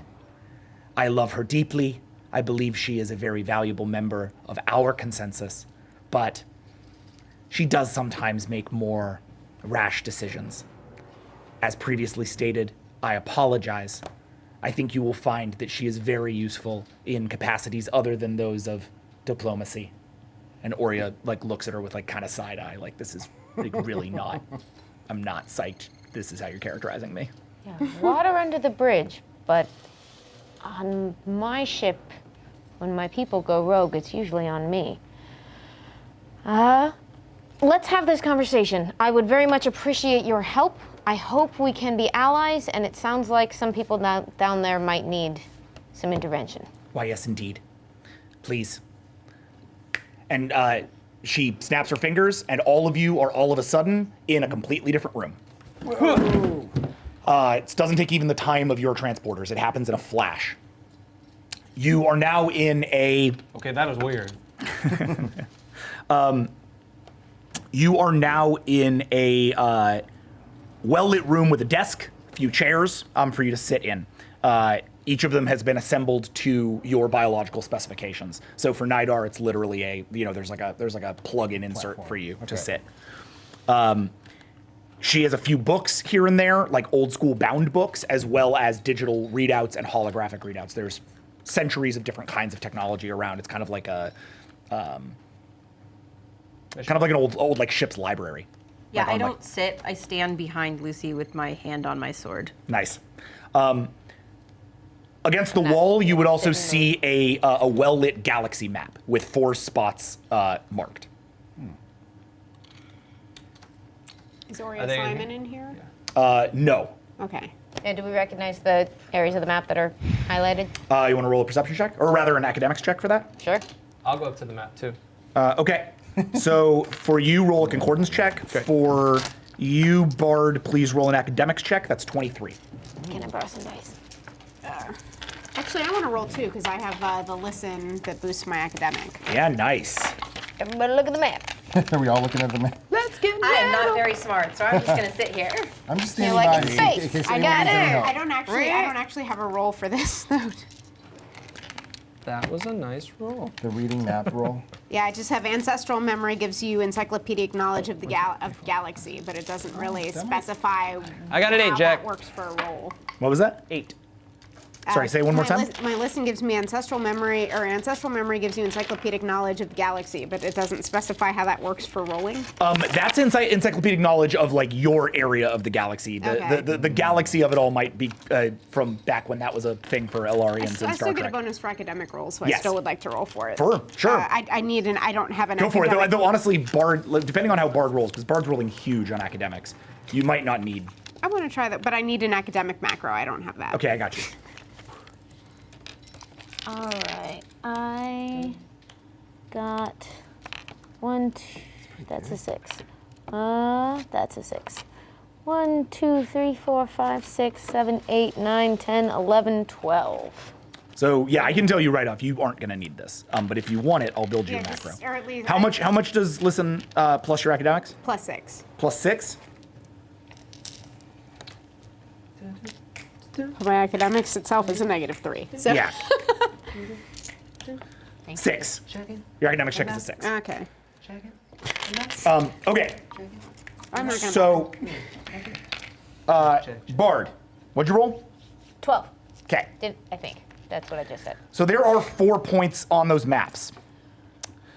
3 of them you do not recognize, but you can make a general assumption that these are the 3 location points of the Talclee world ships. There are 2 that are deep in Talclee space, which is basically a small area, really isolated down near, like under the Siren Venture. So if like the Siren are here, and then up here you've got the Brightest Eye, and then over here you've got the Peacekeep, Talclee space is way down here. Okay. 2 of them are there. The 3rd one is about halfway between their space and Peacekeep space. This is the one marked natural selection. Does that correspond to where we are right now? No. This vessel you are in currently is just a part of the world ship Right. natural selection. Okay. The 4th of them is a planet deep in husk space, which you recognize from your learnings at the Peacekeep Academy as the original homeworld of Zokold.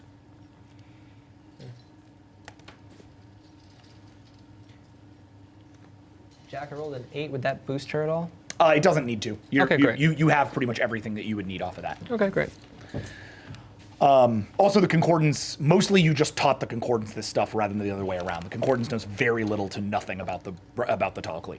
Oh, wasn't there? Oh, I thought there was an agreement between the Talclee. The agreement between the the agreement between the Talclee and the Brightest Eye Right, yeah. was an agreement between Hans and the Brightest Eye. Okay. Hans does not speak for the Talclee Of course. Nope, consensus fine. in any capacity. Got it. If anyone's looking particularly curious, then I narrate the results of what I'm seeing on the map, but I don't know if anyone. And Devaz is there with you Oh, as you look at that. No, it's getting weird. Yes. Our world ship has become removed from the Talclee consensus. physically or in another way? In quite every way. How much do you know about the Talclee, Captain? Not as much as I'd like to. Then perhaps I can be of service. The Talclee. Earlier, you mentioned that as a captain, things that you do, things that your crew does, stop with you. In the old Terran parlance, the buck stops here. Yes? I know that phrase. Yes. We also know that phrase. What's a buck? We abducted many humans Like a deer. back in the day. It's like a deer. And see, this is the point. All Talclee are responsible for their own actions and their own research. Talclee research can be into anything. My own research was dedicated to quite a bit of time on Zokold. However, Talclee research must be shared with the entire consensus. If a Tall Klee is found to not be sharing his research with the consensus, that Tall Klee is no longer a member of the consensus and is outcast. Was Kazu Cool outcast? Oh, yes. Kazukul.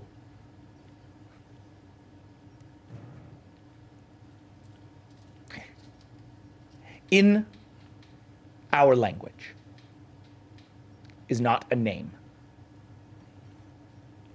It is a phrase. It is hard to translate, I believe, into languages that you would recognize, as Tall Klee language is extremely efficient.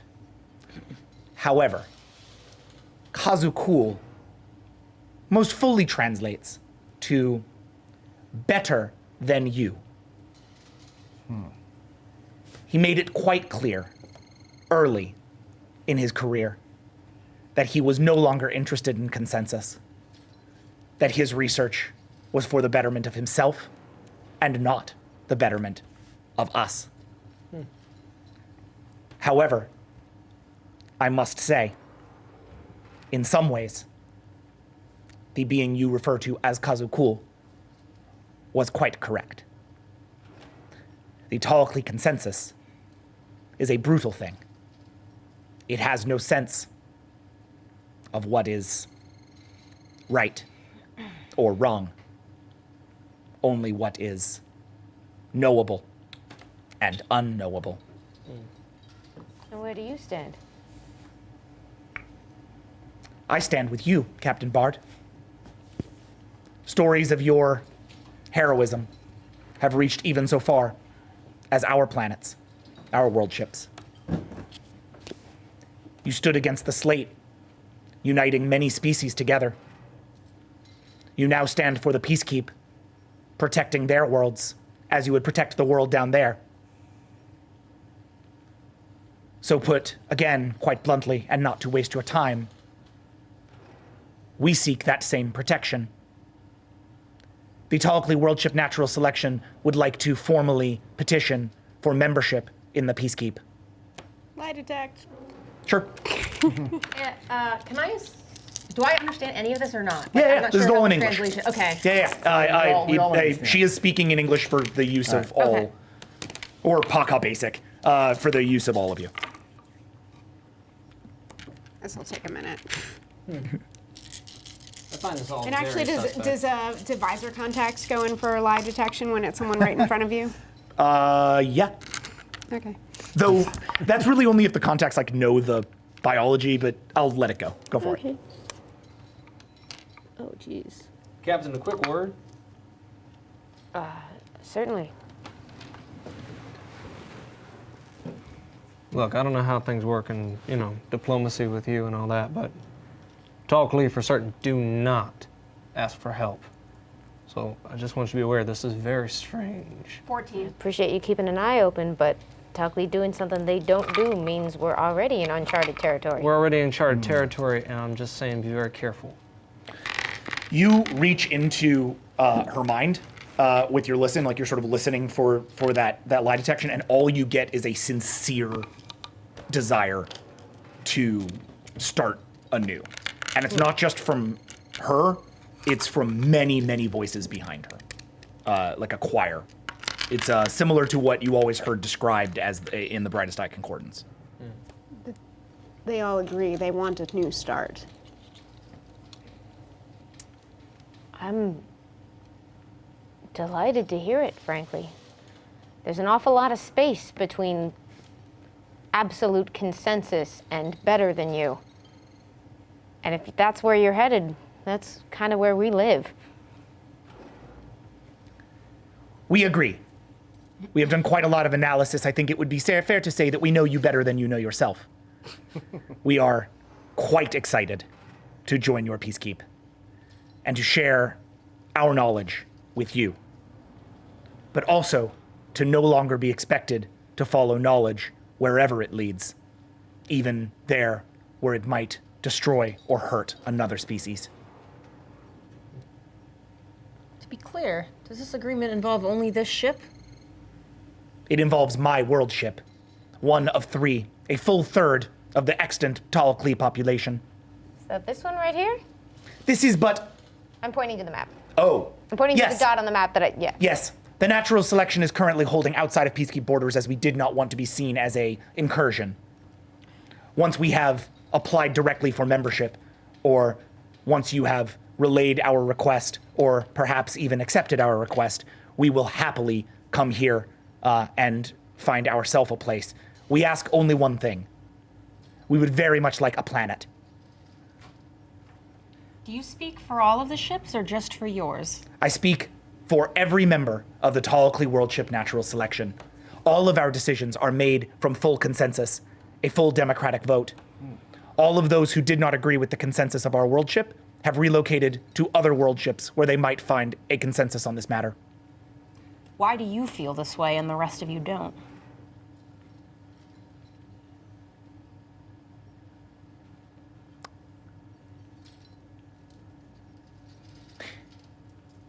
Have you ever done something that stayed with you, no matter how many times you tried to forget?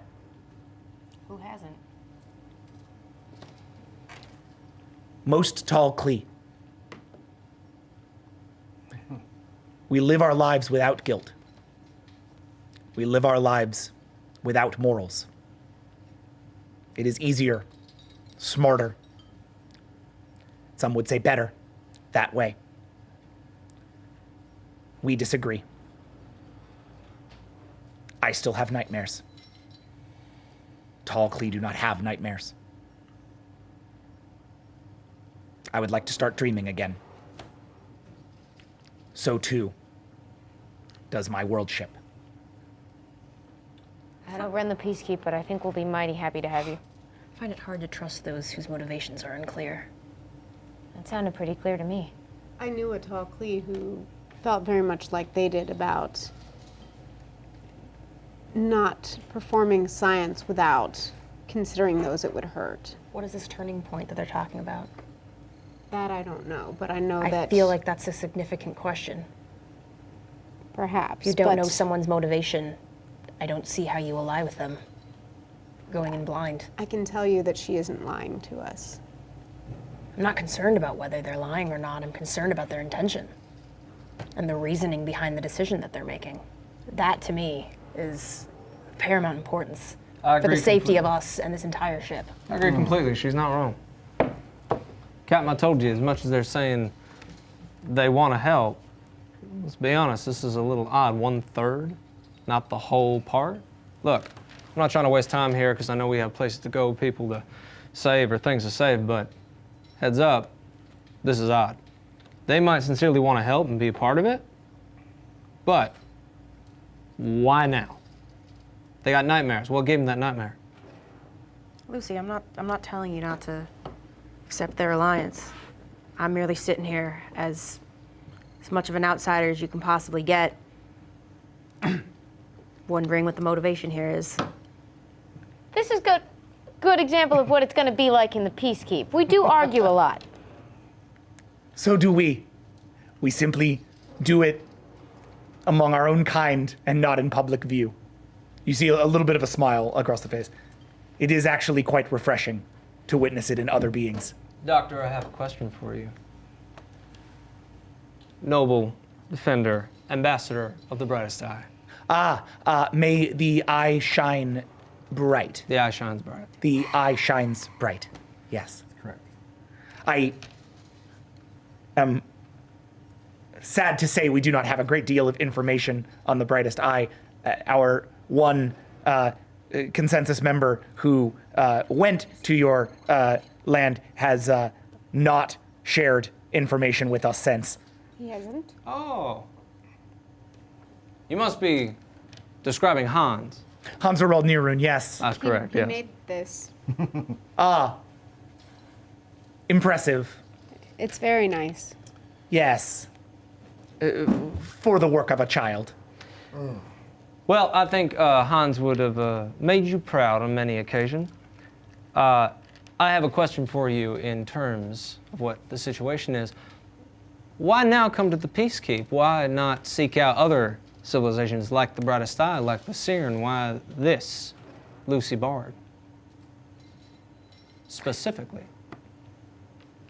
Because the brightest eye, forgive me for saying, are exactly the opposite of what we want to be. That's fair. We seek an end to violence. We seek an end to war, an end to domination, and an end to forced consensus. The brightest eye believe in all of these things. Moreover, in case you are not aware, those members of the brightest eye who are, well, brightest eye, are currently governed by an ungoverned AI. This is a clear violation of all Tall Klee laws regarding artificial intelligence. We do not truck with this. For what it's worth, the AI revelation is not the idea that that the concordance is being governed by an AI. This is not surprising Oh to no, you. that's not what I Okay. was like. We shouldn't tell them who did that then. Yeah, I'm just We said that, Liz, right? No, yeah. it was Hans. Who did yeah. it. Hans and a few of the others. How do did they it. know Yeah, about we that? know Did about they our- pick up on that? Well, telling me- the Tall Klee, I mean, the brightest eye haven't been like super secretive about that. Like they've been publicly reorganizing their society. Dr. Sari, you're telling me a lot of things I'm excited to hear, and they're terribly flattering. Do we know what's eating the planet? I would be very excited to find out. Now that I have passed along my message, I am free of my, well, let's call it my responsibility to my consensus.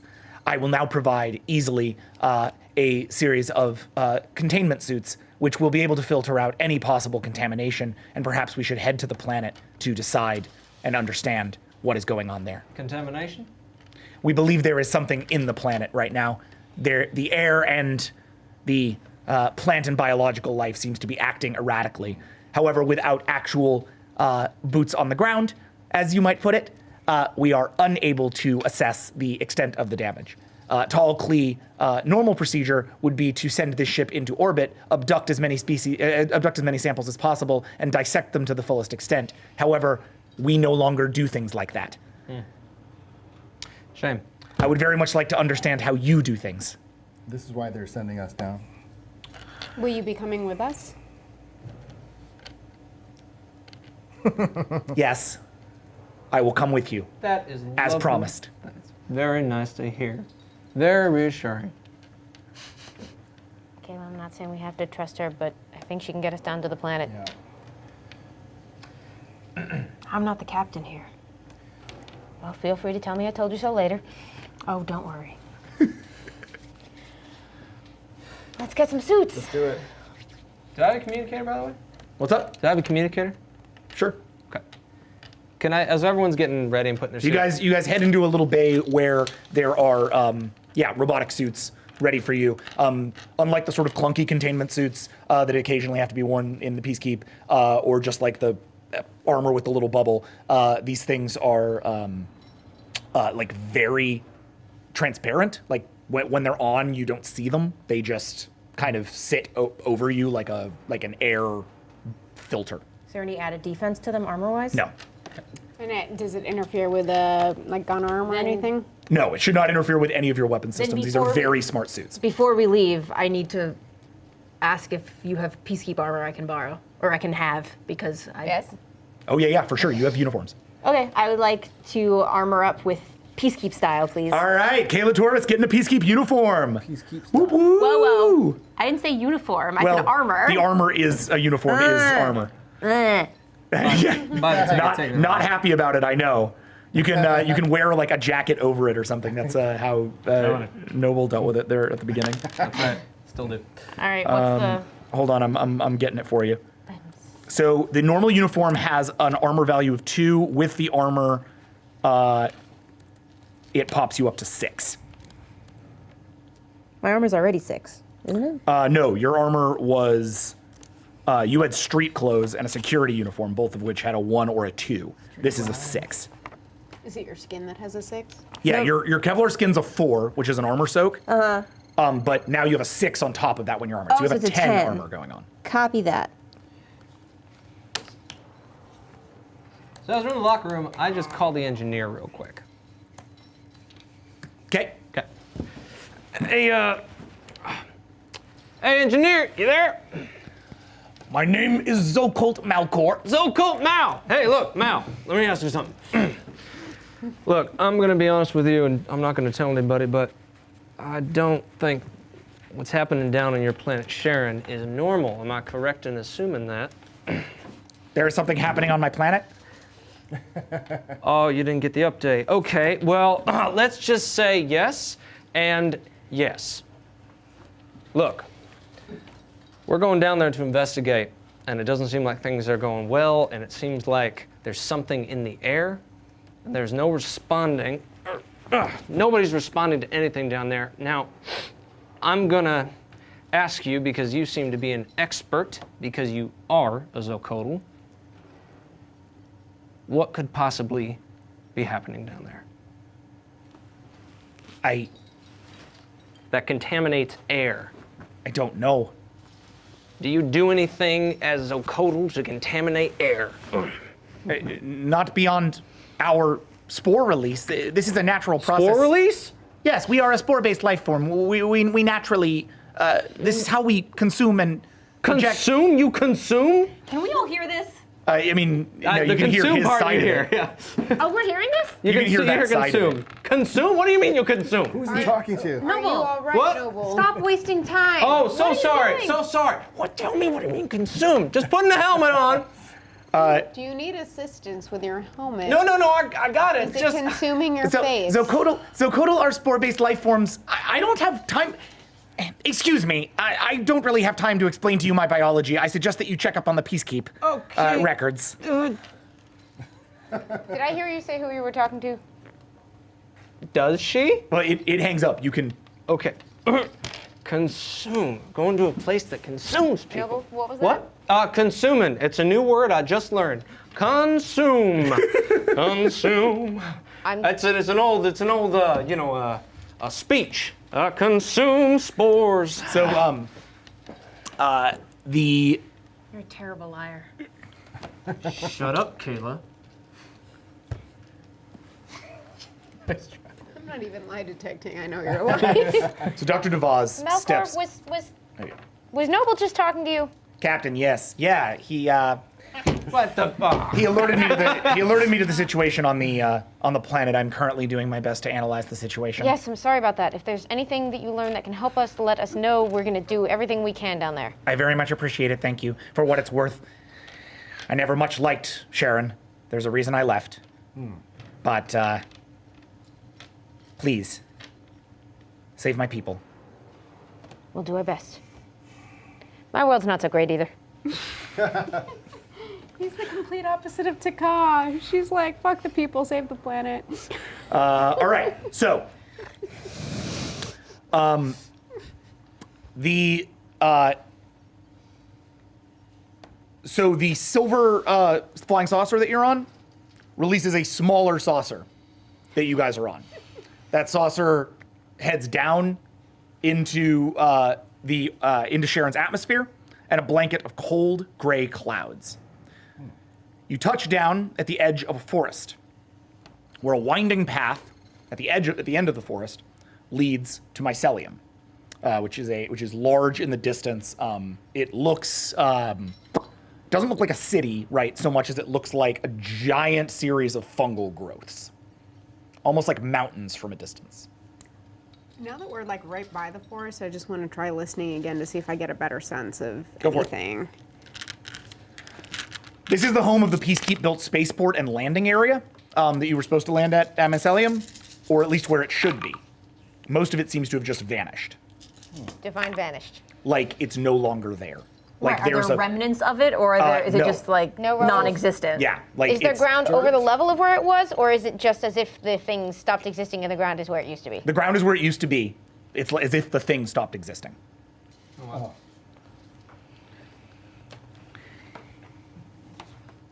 12. The ship lands, the port opens. That chaos that you were listening for earlier, even more prevalent now. It's almost like when you try to tap in, when you open up your listening glands, you are hit with, like, let's say the static volume in orbit was like a 2 or a 3. The static volume is now a 10. It's almost painfully static. But to the rest of you, silence. Like eerie, utter silence. Kyle, what's going on? I can't. It's loud and not making any sense. It's loud? It's Yes. quiet. Can't you hear that? I'm listening. Hear what you're saying? What are you hearing? What noise do you hear? It's just, it's like static. There's noise but no information. All right, there should be a port here, and there's nothing here. Who's got ideas? I take out my military drone, unpack it, and I send it out.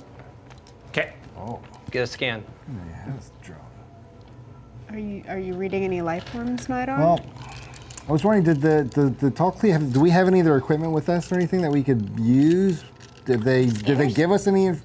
Well, you have the ship. We have the ship. You guys are like next to the Where ship. is there any way we can? So, questioning the difference between a perception roll and an investigation roll here. An investigation roll is like you have a thing that you want to investigate. So you see a clue, you can investigate that clue. Okay. Perception check is what gets you to that clue, Okay. essentially. Perception is what do I see? Investigation is I have a specific thing I'm trying to figure out. Okay. What do you got? You want to release your drone? Yeah. What do I got to roll? That I'm just gonna say the drone's gonna head out there. You know, it's a military drone. It doesn't have much by way of scanners. Okay. But it's got a little camera. But I can see what's going on. Yeah. Okay. So go ahead and roll a perception check. I'm gonna do the same, Okay. just in case. What is your 13 Noble? Yep. Kayla 17. Yeah, I just wonder if there's anything, I mean, science-wise on the ship that could scan for life forms that would be more than anything we're doing already. Or Sure. not. So if you want to use the scanners on the vessel, you can. I warn you that they are very advanced. As So somebody who my has ability to be able to use them would not be very. not great, but you've got a Talkly with you, so she can sort of sit there with you and work on it. All right, let's try it. Let's see what Okay, happens. so I'll go ahead and do the scan. What I'd like you to do is roll for Oh, I do have this. Yeah, that's right. What's roll for intelligence. Okay. Or I'm sorry, no, roll for wits. I guess actually it's an investigation check. That's really what it is. So go ahead and do a wits, investigation, science, Is that a duck? No, it's the me. danger sense. 13, please. 13, okay. Wish I rolled better, but it was a 9. Okay. 8. Okay. So that's gonna pop. That's gonna pop you up to an outstanding with Kayla's aid. Okay. You step out and you send out the Terran drone. It heads into the forest, and it shows you that you've got that there's like one sort of long path ahead of you. Ferns, thin trees with brown and white bark, a sort of thin canopy, soft, grassy, moist dirt, light moss over kind of everything. And that's sort of in the thin woods that you're heading into now. But beyond that, there are thick woods, deeper and darker, that head off towards, like that sort of head, it's like a shortcut towards Mycelium. Or then you can just stay on the road, and that's kind of the thinner woods. So the thinner road takes longer? Yes. The other thing you catch is a bit of a kind of like movement in the trees. How was that check? In which 4. 4? Yeah. Okay. In the dark forest. The heavier one. Okay, so their scanners rolled pretty low. But it's still a full success with your assist. Essentially, Devon is sitting there and sort of goes like, this is very odd. What do you see? What's going on? Well, you see, we're surrounded by life forms. And yet, I see nothing there. Moreover, the platform that you insisted once was here, I'm detecting trace elements of the platform all over the surrounding woods. Now that you're down here on the planet, is there anything more you can tell us about whatever it is in the air? No. It would appear that whatever is in the air. Oh my. Almost not good. When Zocodal are emotional in any way, they send spores from their body. These spores communicate their various emotions. It is their way of communicating. Zocodal do not have a spoken language as you would recognize. They instead communicate via spore. The spores in this particular area are readable by my instruments. As I said, I'm quite familiar with the Zocodal. And? What are they saying? Fear Oh, good. and panic. Consumable fear panic spores. Well, this is just great. Lucy. I didn't get any of that when I was listening, right? That was just all static. Static. Taka, tell me if you disagree, but I see no tactical reason at this point to split up. There are two separate paths here, but I see no tactical advantage to dividing the party at this moment. Sure, I'm all in favor of sticking together, but I don't know which way to go. What do you mean there are trace elements all over? Throughout the woods. As if The dark woods or the regular woods? all of them. As if what?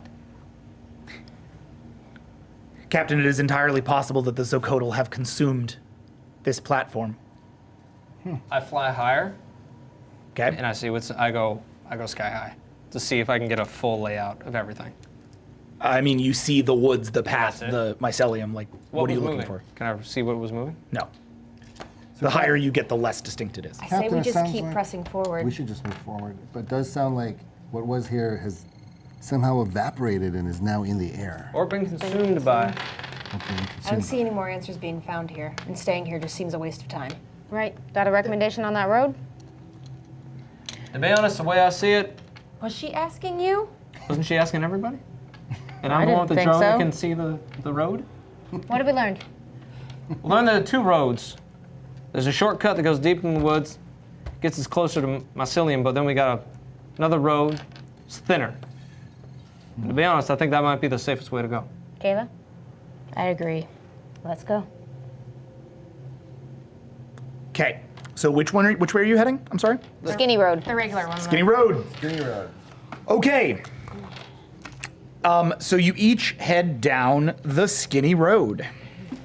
Oh, I did want to add before we walked out and in range of our tall Clee friend, the fear The that tall Clee's coming with you. yeah, but the fear that she could read, I didn't feel any of that anymore. This would be expected. Zocodal biology is extremely complex. Even such amazing devices as your natural ability may not be able to detect their specific wavelength or emotional spectrum. But the other life form, I should be able to, shouldn't I? Here, Yes, perhaps. it's all one giant chaotic noise. And as you head deeper into the trees, you hear a sound in the woods. A small rustling.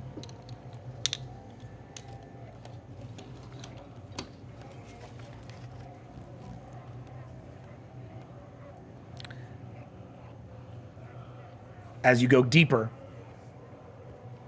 the trees grow thicker and darker even around the thin path. The dirt beneath your feet becomes drier and darker. Which one of you is in the lead? Caleb? I think, Caleb. well, either you or me. You're the tactical officer. Well, You- the thing is, I was going to say, because she's from a tree, it might make sense for her to try to go into the trees, even though that seems like... Can she travel via tree? Yeah. Oh, okay. I'll be in the aft. Yeah, she wants to go, not too far from the group, but a little, Okay, All right, so forward, rear. great. Taka, Oh, Taka, I guess you're technically forward. you know what you're about to roll, right? Yes, the thing that I always botch. Yep, it's an athletics check. Go tree roll. Yeah, where... 15. Yeah. Let's not fall out of trees this time.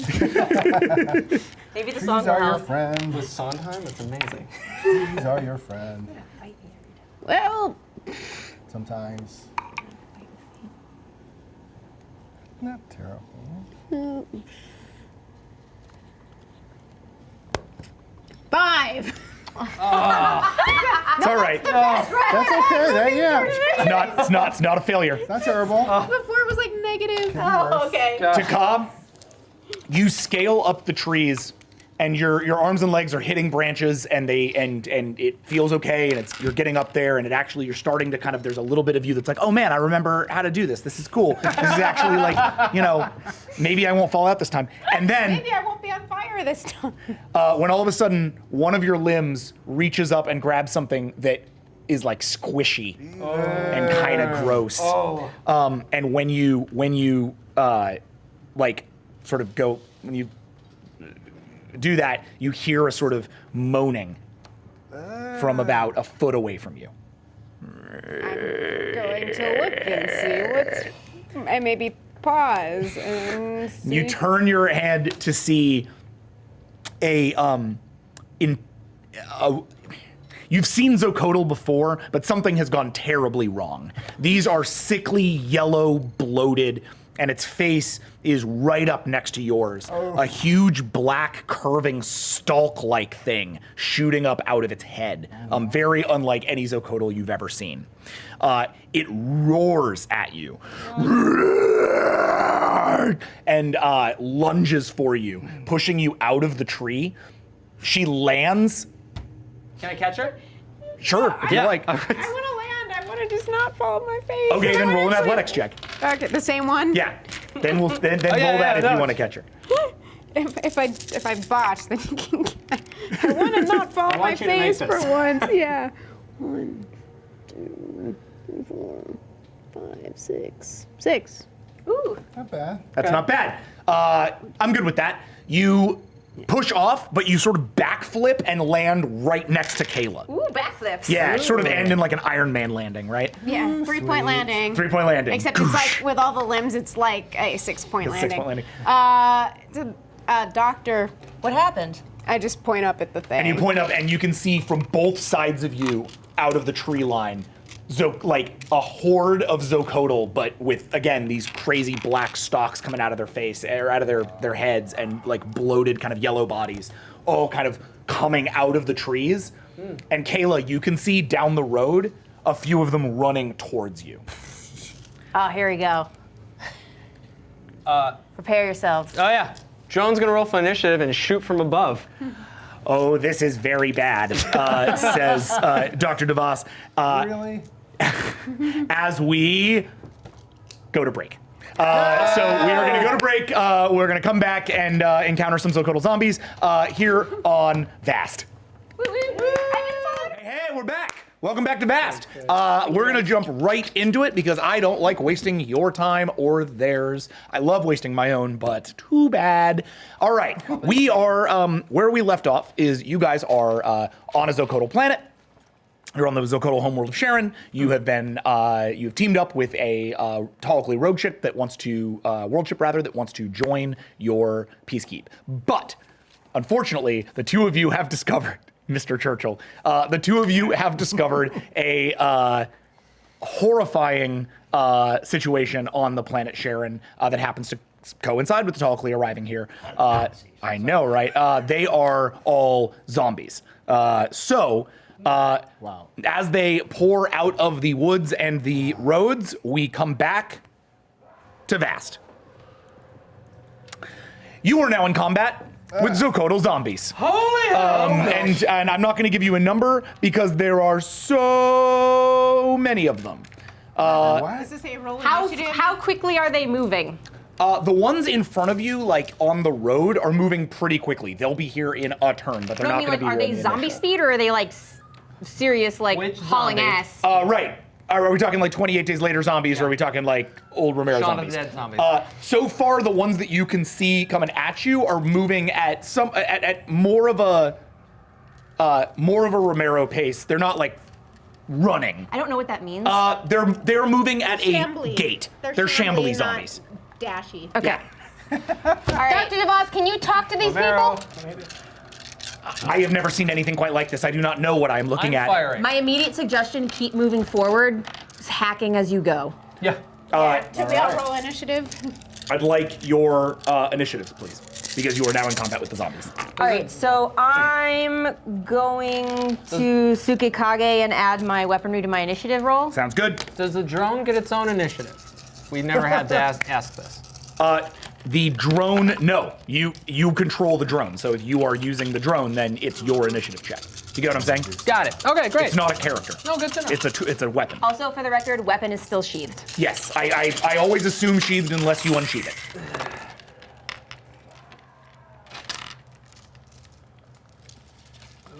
Can we see past the zombies coming down towards us? Is there anything beyond them? Is there like shelter or anything? That is a great question that you can check on your turn. Okay. Quits. But do I have a choice between checking or fighting? Is that a No, okay. you can do a perception check and still fight. Got it. Okay. I got a 3. Your perception check essentially takes the place of your 3? move action. Got What's it. up? Not good. I got a 3 on my initiative. Okay. I got a 5. I got a 4. I got a 6. I got a 1. I know. Okay. But maybe someone who has a better perception should look beyond the zombies. And see if there's Okay, anything. so so turn order. All of the Zocodal are going to go last. God. Because they're very slow and there are a lot of them, but most of them are up in the trees, and the ones ahead of you are at least a turn out. So, Noble, you go first. Then Taka, then Kayla Torvis, then Lucy Bard, then Nidar.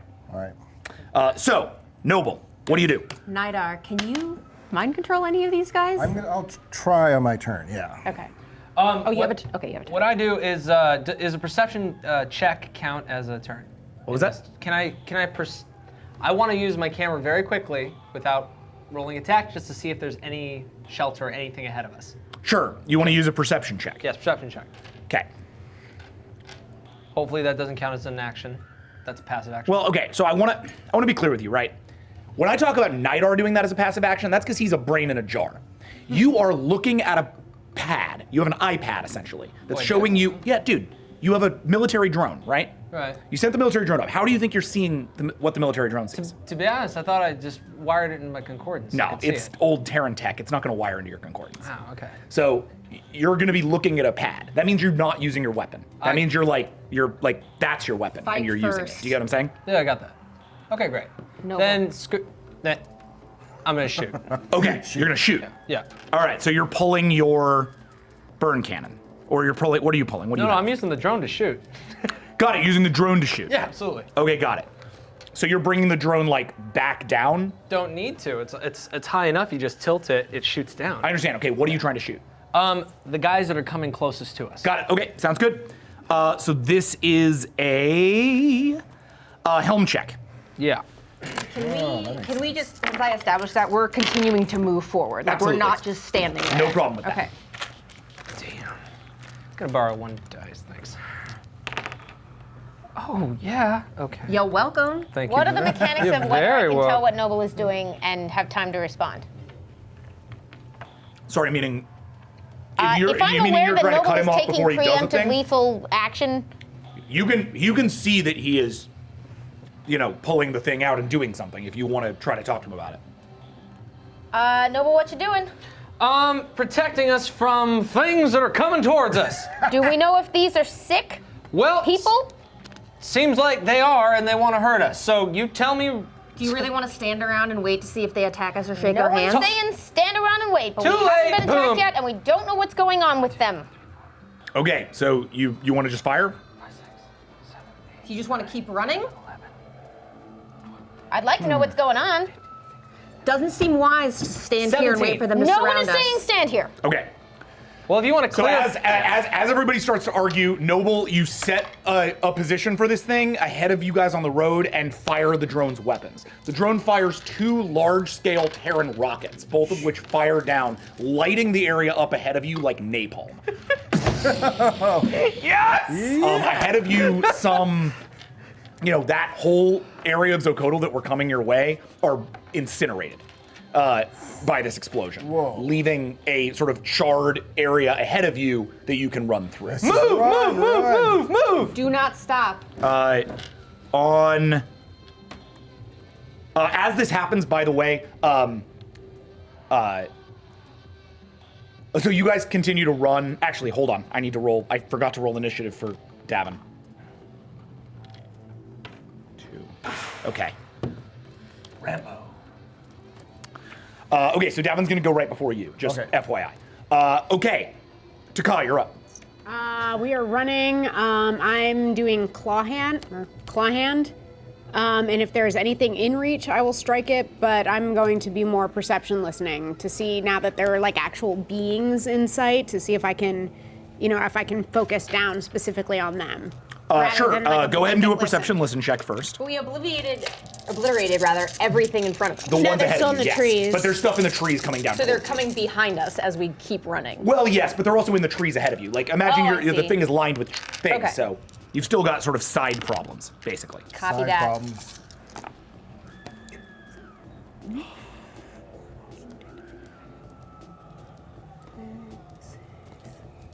I love you, little drone. I'm so happy that Sirenscape has a Cthulhu setting. 9. 9? Now's the time to give an order if you don't want any more firing.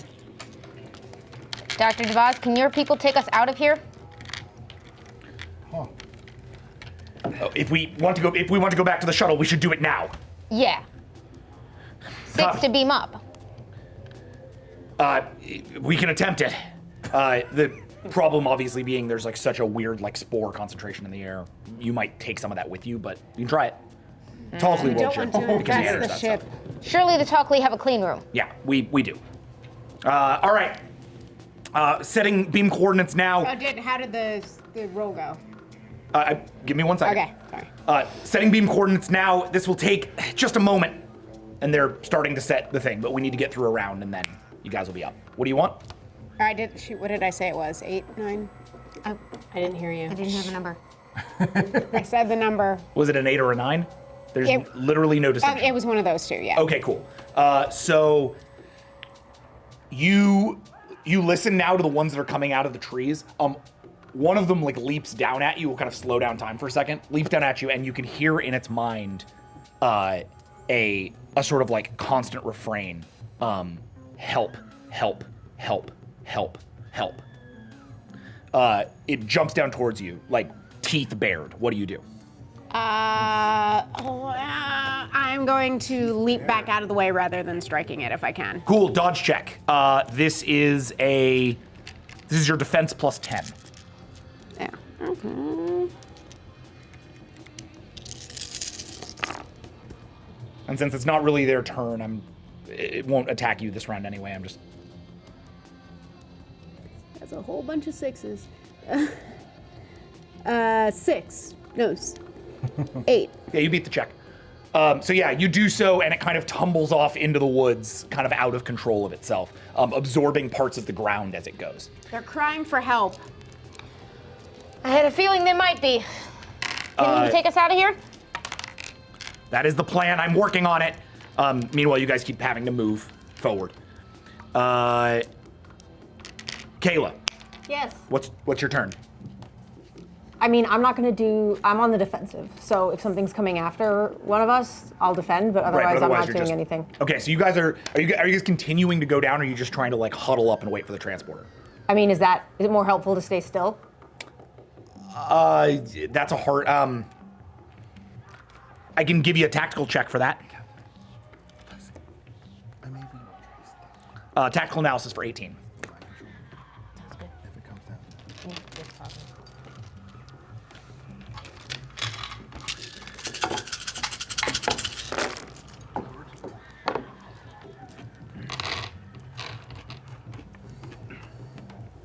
Six.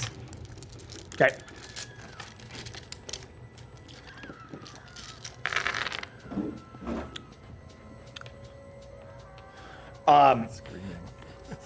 The longer you stay here, the more these things from the sides of you are going to be able to get at you. Getting down that thing is probably the better bet, especially because you can see if for whatever reason the transporters don't work, there is a small glint of like a structure that seems to be off the road now. It's got like it has little sort of nacelles kicking off of it as if it were a starship. This may well be the moving. Siren ship that you Keep moving forward. Let's go. located Not in orbit. stopping. Are we not moving forward? What are we doing? Keep scared. moving. All right. We're not stopping. Lu- You all know what to do. I want you all to come back alive, so do what's necessary, but we're not killing anyone we don't have to. Lucy, you doing anything else? Other than having my weapon out and ready to go, Can you stun is there, anybody? like, I don't have any scanners on me. Do you have any stun capability? I believe I do. You don't have to kill him. But My scatter beam has a stun, doesn't it? Mm-hmm. Yeah. I probably didn't bring the electron power armor on this one. So I'm just booking it with the rest of y'all, I think. Unless somebody makes a move. You want to stun one of them? No. Oh, I'm sorry. Unless somebody makes a move, I'm just booking it with the rest of y'all. Oh, sure. Yeah, we'll call that a thing. Actually, since you guys are essentially running at this point, rather than trying to engage, I'm gonna pull off of initiative. I just want you guys to roll speed. I just need everyone to roll speed. Your sort of immediate concern was taken care of by Noble's drones, so now it's just a matter of do you clear the horde or not. Anybody need their speed?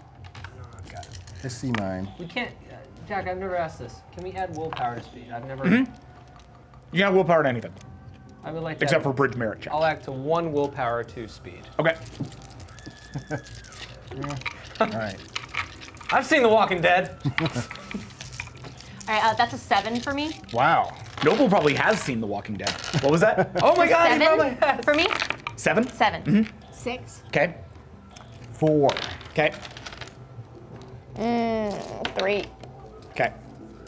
5. So we'll bring up the rear. Okay. So you all begin to book it down this thing, not engaging with the zombies at all, just going.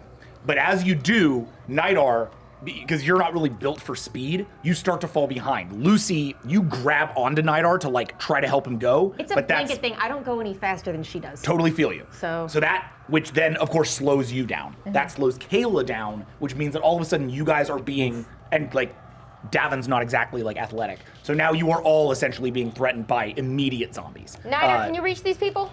Yeah, can I try to shut them down, like just stop them in their tracks? Go for it, try. This is a telepathy control.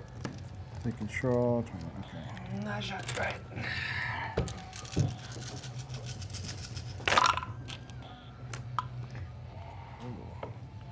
Get rid of the baddies. Does it shine so bright?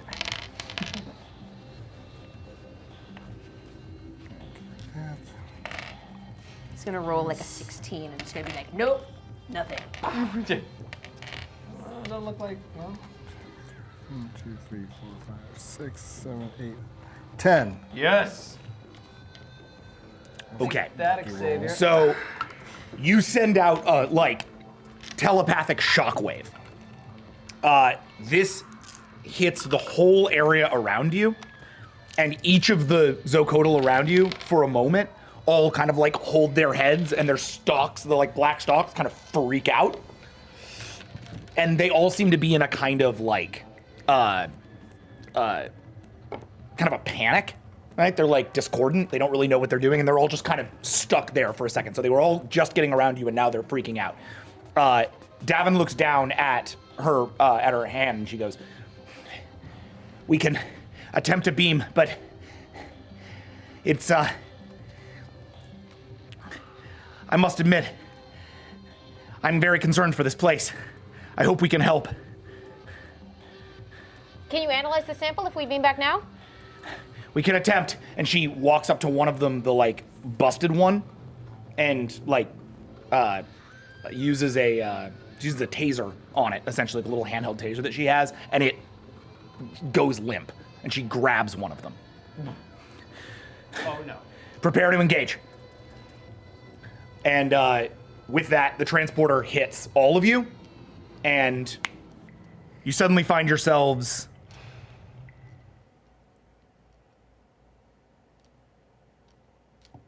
in a tall, clean room.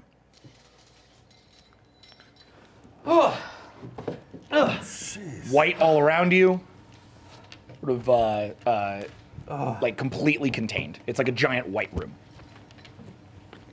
All right. What's happened to these people?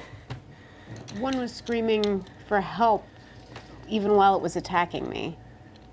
That's nothing Its good. actions didn't match what I could hear. Something controlling their minds or taking over their bodies? This thing, and you can see Dr. Devas. Yeah, thank you. Dr. DeVos has already pulled a like laser scalpel and started dissecting the Zocodal head to like reveal the area of the stalk. Do not worry, this is not fatal. Though it looks like a head, there is no brain contained in this. Well, I'm never A going to. Zocodal can regrow from simply one limb. That's handy. Sort of starts to carve down onto it and starts to try to reveal the stalk. Now the stalks is the stalk something they normally have? No. No, I've never seen anything quite like this. Are we in any danger from it? I do not believe so while it is stunned. But is the thing that could be controlling it also stunned as long as it is? Yes, I believe the being inside is also stunned. Throw me that taser. Nicely done, Nidar. You're welcome. I'm sorry I'm so slow. I will work on that. We can trade that gift for running. I say we're in the clear winners. I recognize this. Oh, somehow There's like an elephant in the room too. Yeah. I love it. It's a thing. it's weird. Not sure why that is. Elephants in the store. There's a zoo. This is the Thitterod parasite. Thittarod. No one has seen this in centuries. We thought it lost until now it was. Captain, we are in far greater danger than we thought. If this has infected the Zocodal and the Zocodal fuse with their worlds, it means that that entire planet is endangered. Can it be saved? Perhaps, but if this thing has infected the planet, we are running out of time. What do we do? How do we fight the Diderot parasite? Well, you see, and she brings up a hologram of the parasite. It's a, here, I can actually show you guys. Whoa. What?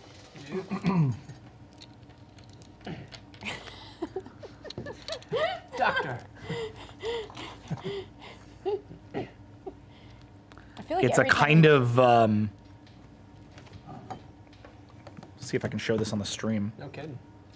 It's a kind of like fungal stem. Kind of comes up off of the thing. Oh, wow. And it embeds deep into the actual biology of the Zocodal. I think every time you take the sunglasses off, you should have to make a pun. Does it work on other species? Or is it Zocodal specific? Hold on a second, sorry. Yes, I know. Okay. Hold, please. Isn't there another distress signal as well?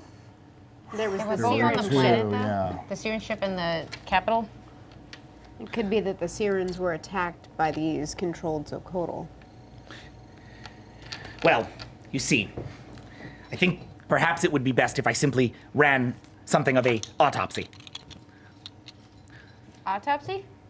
Well, analysis. Cracks it open. Subject, unknown Zocodal. Cause of infirmary, Thitterod parasite. The Thitterod parasite has resurfaced after approximately 3 centuries dormant, likely the cause of dormancy, frozen in, and then she like takes off a little bit of what looks like crystal dust. The system immediately analyzes it. Yes. Frozen in rare space. Unable to infect or spread life beyond the Vrer's inorganic bodies. Destruction of rare space likely released said parasite. The stalk-like protrusion is fruiting body, allows the parasite to spread via spores, has certain mind-controlling abilities, keeping the biology of the dormant vessel while controlling it. Kind of opens up the body further, and the thitterod matter inside is white and hard to the touch. It's drained the surrounding zoochodal matter of nutrients, leaving it mostly dead. It's basically just like a mummified body for the thitterod parasite. I take my jacket, close it, and zip it up. You still have the thing on though, right? The suit? Oh, no. That's okay, you can still do that. Yeah, I got my jacket on. The parasite is unevolved due to its space containment, meaning that I should be able to synthesize a manner of antibiotic in a sub-1 standard hour. Recommended course of action, sterilize the ship, infected body, administer AB to Sharon 3C in mycelium. Interesting. And you can see it, she's just like, she's getting really obsessed with her work at this point. Is this across species? Does it not matter? You are currently protected by Tall Klee suit. Worry not. No, I understand that. I'm asking just. If we Oh, yeah. If we weren't protected. If you weren't protected, you could be infected, yes. Because it seemed to have infected the plant matter as well. The tree that I was climbing, it. Indeed. It would have infected not the plant matter, but the zoochodal. You see, the zoochodal infect the plant matter. If this had infected the zoochodal, then it could infect the soil of the planet itself. So what you're saying is we're safe to breathe? Yes, you're quite safe. Nobles, you're fine. Oh, okay. Ugh. Spores consuming shit. I ain't dealing with it. Quite fond of this word consuming. I heard it and it was scary and I'm cool. It's fine.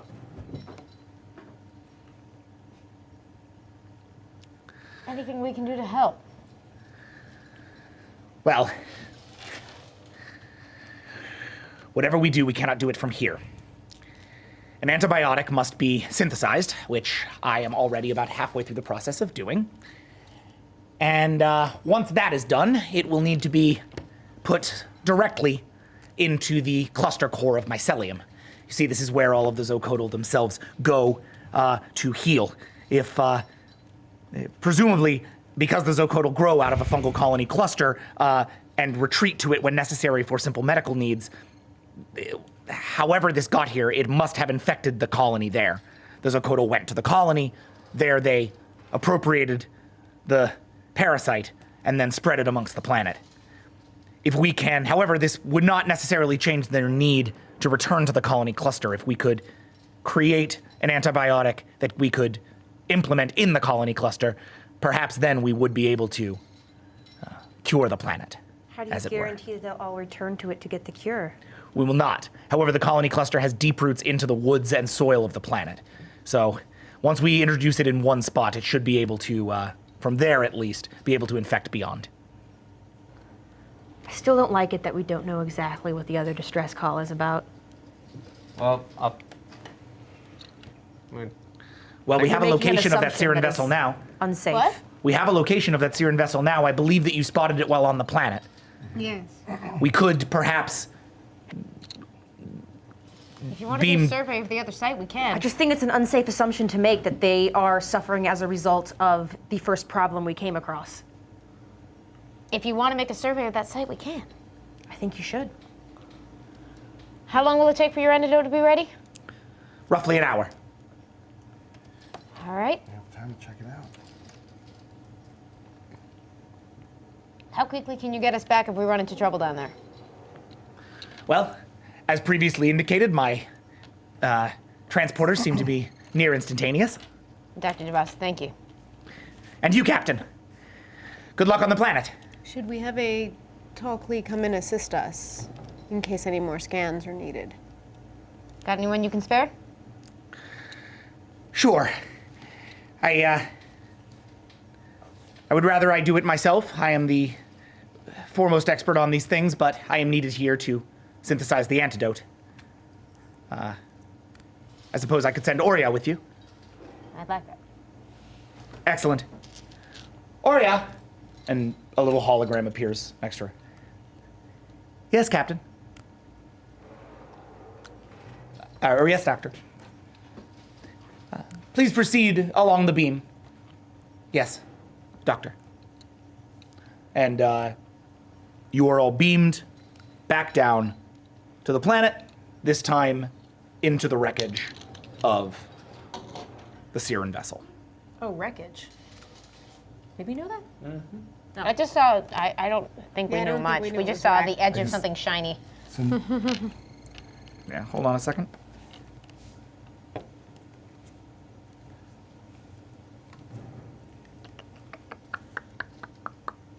Sure, I have what I need here. Doop, doop, doo, doop. Doop, doop, doo, doop. Okay.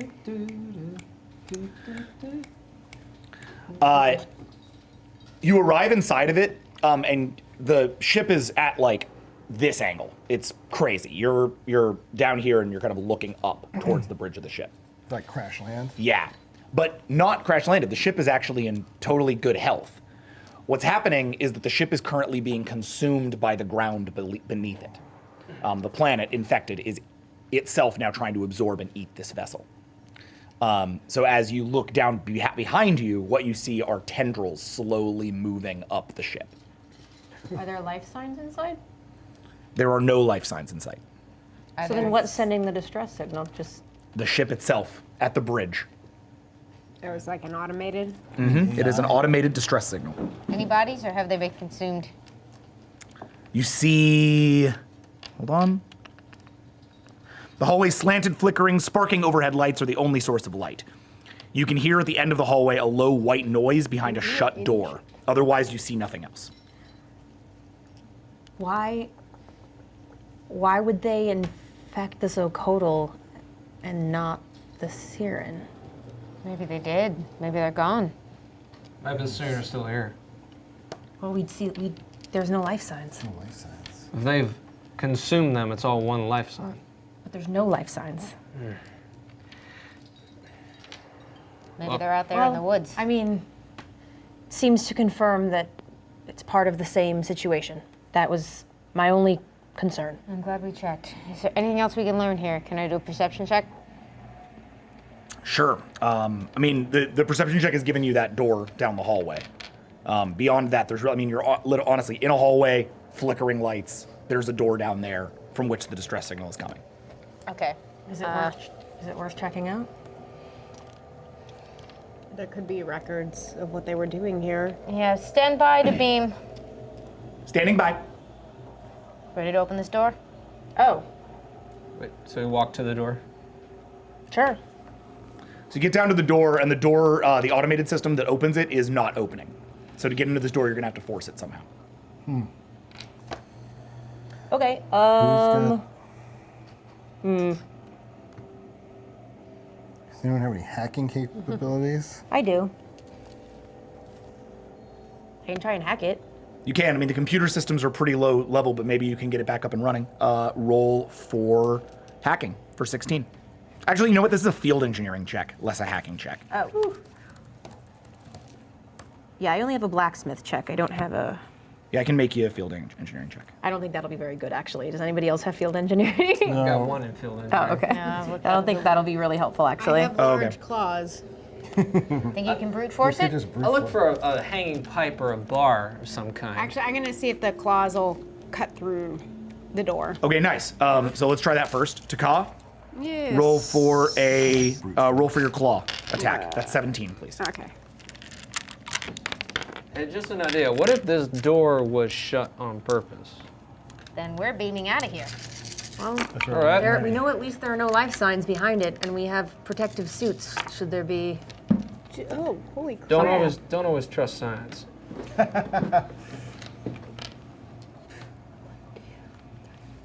3. I know. 3. Yeah. You slice it down on the door, and it basically just makes a super gnarly scratching sound. It scratches the door, but to get to do it, you'll have to keep doing that. Does anyone else have any? Well, what is my field engineering check? Like super small? Yeah, let me tell you. Sorry.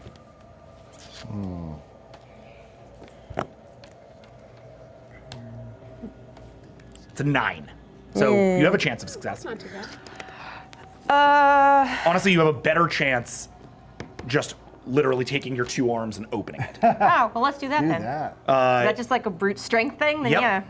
yeah. So that would be a strength check. How are we gonna get through this door? Strength, This is such a critical role moment. hand to hand. How do you want to do this? Brute force. Well, no, just they've had they have a history of having problems with doors. Oh, really? Yeah. Someone brute got force. stabbed once while they were opening a door. What? It was like. It didn't go well. It was very. It took like 20 minutes. So they used a knife to pick the door. No, they used a sword to try to lift the bar on the other side when someone was on the other Oh side. dear. Oh dear. Sorry, guys. Good idea on paper. That's going to be a 15. Ooh. There you go. Okay, I'm gonna throw 3 in there Okay, of willpower, so I'm gonna do 18. nice. So Nidar looks at her in awe because he has no arms. Officer, I have little mechanical arms. Yeah, amazing. I love you, Wow, arms. This is You That's realize a how 10. many arms I have. Kayla Yes, you do. reaches You're to the a very door impressive as team. you all like try to Why figure don't out what you you're gonna open do and like try to get a bar and can I correct this? Kayla just walks up to it, puts her hands on the Yes. thing and just opens it up. Oh my goodness. Oh, actually, my strength check. It's at this point, I Noble falls maybe in. could have my strength check is 14. Oh, yeah. He doesn't know what it's called. It's been happening, and then that sealed the deal. He just was like, I haven't seen a brightest eye. I haven't seen anybody put a brightest eye. to something like that. do that. I want to do that. All right. Revealed by this check is the bridge, And I'm which keeping- looks like someone tore it apart. There is a. It is a standard sort of Siren bridge, which means that there's not many positions on it. There's a place for a pilot, there's a place for a couple of weapons officers, and there's a captain's chair. The seats are kind of like knocked to the side. Everything's kind of on the fritz, and the view screen is cracked. But there does seem to be power running through the bridge because it is sending the distress signal. That's coming from one of the 2 tactical stations. Does anybody else have hacking or computer ability I do. besides me? I do. Can we team up and do this? Yep, we can. What's your computer? My hack, well, it depends if it's hacking or. It's hacking. 16. 14. I'll help you out. Great, you guys do it together. Yep. I'll just perception listen to see if I can sense anything about what happened here. Sounds good. Oops. Whoopsie daisy. Whoops. Cancel that out. I made a mistake. Did you make an oops as well? Oops. Yes. Oops is a happening. I have to say, I'm really happy that I bought a set of new dice because they are treating me very well right now. Nice. How'd it go? Good. Oh, I haven't counted yet. I can just. Oh, okay. I got a 5. It's not going to help you much. Yeah, it'll add 1 dice to her pool. Yeah, all right. All right, all right. Well, I got a 14, so I So feel it's like. and that pops you up to a 15, which is a super out. Wow. It's really nice. All right, so you guys walk up to the thing. As you do, you guys walk up to the station. As the rest of you walk into the room, you notice that there's a body in the captain's chair, a dead Siren body. It's a homeworld Siren, so not the like sort of buggy insect like you've seen with Gasco Ueno, but a much more sort of humanoid, pale skin, dark eyes, sort of the space goths. There's one of them, and it's kind of like it's like it's been dead for a while, Well, the space guy. How long? maybe a week. Maybe a week? That distress call's been going for a week?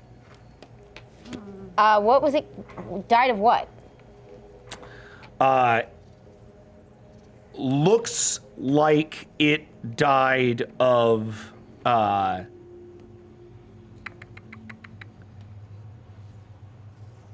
think it died of Zocodal. I think that there's a it looks like it's like or no, you know what? It died of starvation. Like it like couldn't leave the ship, and couldn't get the ship off the planet. Not good. Couldn't get the ship off the planet. But it's the only one left, so clearly others tried to leave and were not successful. And I got a 6 for perception lesson. Yeah, this place was the scene of a great deal of anguish. So what are we getting off the hat? So, a video pops up on the cracked view screen. It's staticky and blurry, and you can hear the captain before you see her. I'm sorry, right? It's a female captain. We brought the we brought the shipment to the planet, and it up, and you can see her face. But I must ask, do you really think this is a good idea, Miss Ueno? I'm sorry, what? Miss Ueno. Gasca. And suddenly, the familiar face of Gasco Ueno appears on the screen. Oh, it's fine. It's fine. After all, what the brightest eye don't know won't hurt him. And this is so worth it. I mean, who doesn't want a helpful workforce? So, it's a little mind control. So what? Just, be careful. Only infect a few of them. Let me get a sense of how it works on them. Then we'll get you out of there. Recording. Consider yourself a little science research station, like you're doing some, tall Klee cosplay. And then there's a it sort of glitches out and starts to repeat. Can you record that? It's already recorded. Good call. How many of us were Wow. aboard? Can you tell from the computer? This had a crew complement of 5. So she want to make slaves. Oh, I see how it is. This wasn't happenstance. This was done intentionally, although it appears it got out of hand from what they intended. Experiment gone wrong. Who is this Ueno person? Gasco Ueno, she is the most respected Siren. She is Mr. Siren. Respected? Yeah, I can't say that with a straight face. That's an interesting. She is their leader. That in makes a more sense. Yes. Ooh. The last time I met her, she cheated to win valuable information. We saved Yeah, her that was a life. bad deal. We saved her life when we met her. Familiar Terran personality profile, is it not, Lucy? Very. I'm going to, on my own accord, try and see if I can make a connection with the Siren. What, from here? Yeah, because we got power to the ship. No, you have power to the local computers. Little computer. So there was no transmitters besides the signal going Yeah, out? no. I don't know The what ship else. is busted. There's I don't know there's what no else we way can you're learn getting from this. interplanetary Totally understand. communications Totally going. understand. Yep. I think we should return and. This was a good call. I'm glad we came. But We I don't know think who there's to hold anything more we can do responsible. here. Yeah, engines aren't running, just a little power in this, in the bridge, correct, Shall we Jack? ask for a transport? What's up? Sorry, just double checking. Just there's a little power in this bridge. No other power to the ship. It's all No. pretty. Okay, Yeah. good to know. Thank you. Well, look, that's pretty damning evidence. Yeah. So I said we get out of here before we have some other bodies start coming alive. Yep. It's a good call. I saw that Romero documentary. I'm not doing it. The what? Oh, sorry, it's before your time. Let's get out of here. Let's go fix her mistake. You beam back?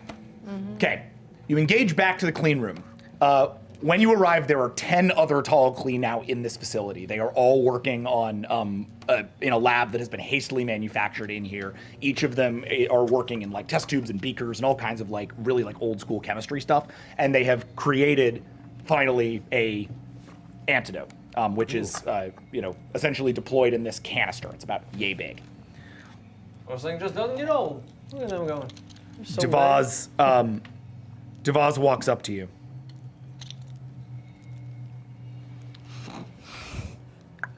Sorry, I can't get over the glasses. I know, it's how it goes. I love them. I just Keep using them.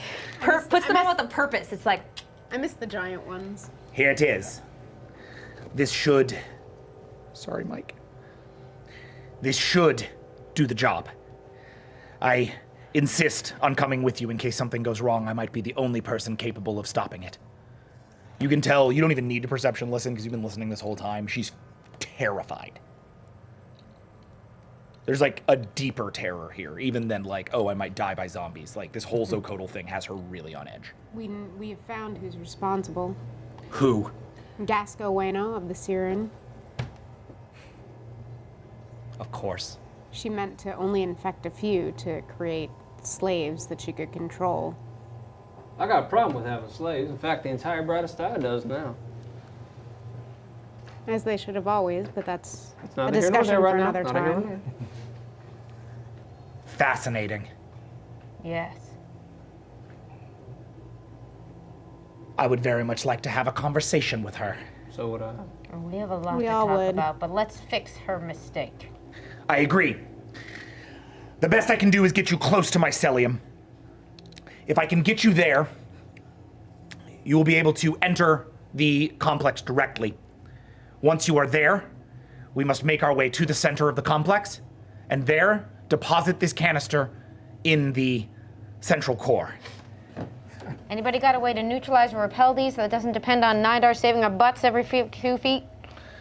From what I can tell, and I'm embarrassed to say that we have done a little bit of testing on the poor Zocodal that we have found, for we do not believe that this one is capable of being returned to itself. It's been too far gone, the husk. From what I can tell, these things, if you attack the stem, they do not require much damage. One good shot to the head should do it. Do what exactly? Shut down the parasite, without perhaps shutting down the Zocodal around it. I will say, everyone's got a pair of these. Non-lethal, generally. Well, I would caution you. Use of fists, while perhaps efficient, may provide an opportunity for excess material to make it onto your outer shield. If it finds its way through that inner shield to your body, we might be looking at a very different situation. what about this? Swords it is! Yeah. What about this thing? Chop the head off. Chop the stem. Same difference. Not exactly. Not the same difference, Noble. But yes, essentially. Noble, you have considerable intelligence and I have seen you use it. You know how important the preservation of life is to our mission. Are you on board? Can grow back from one arm. I'm fine. Stop the parasite. Basically, take this little thing. It's fine. It's going to live. Cut that thing at the stem where the neck or head is. Great. Nobody's going to die. No more disintegrations? Well, do you want to live? What? I'm going to choose you. We'll cross that bridge when and if we get to it. Thank you very much. Until then, aim for the spory thing. Aim for the spory thing. Okay, cool. You guys ready to head down? Let's do it. Down. No time to waste. Is the doctor coming with us, or? Yes. Okay. All right. Hey, Lucy, can I see that canister real quick? Jack, this is about the same size as a military torpedo or military rocket. You suggesting you want to put it on the drone? Yeah. I just shot 2, so there's space. Yeah, if you want to try that. Let's not do that just yet. I mean, then we don't have to go close and just drop it. I understand that, but No, I don't. you do have to go close. You I cannot don't just drop it. I don't trust a machine like I trust a pair of hands. You got it. Thanks. Okay.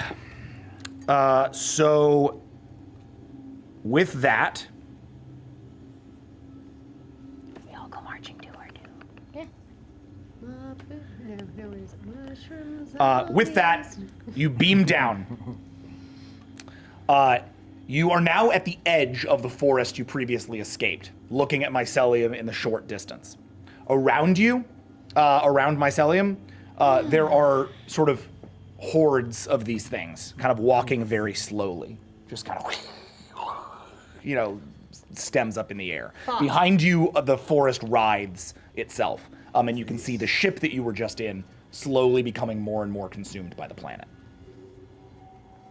Do we think they're susceptible to a distraction of some kind? Can't hurt, can it? Wait.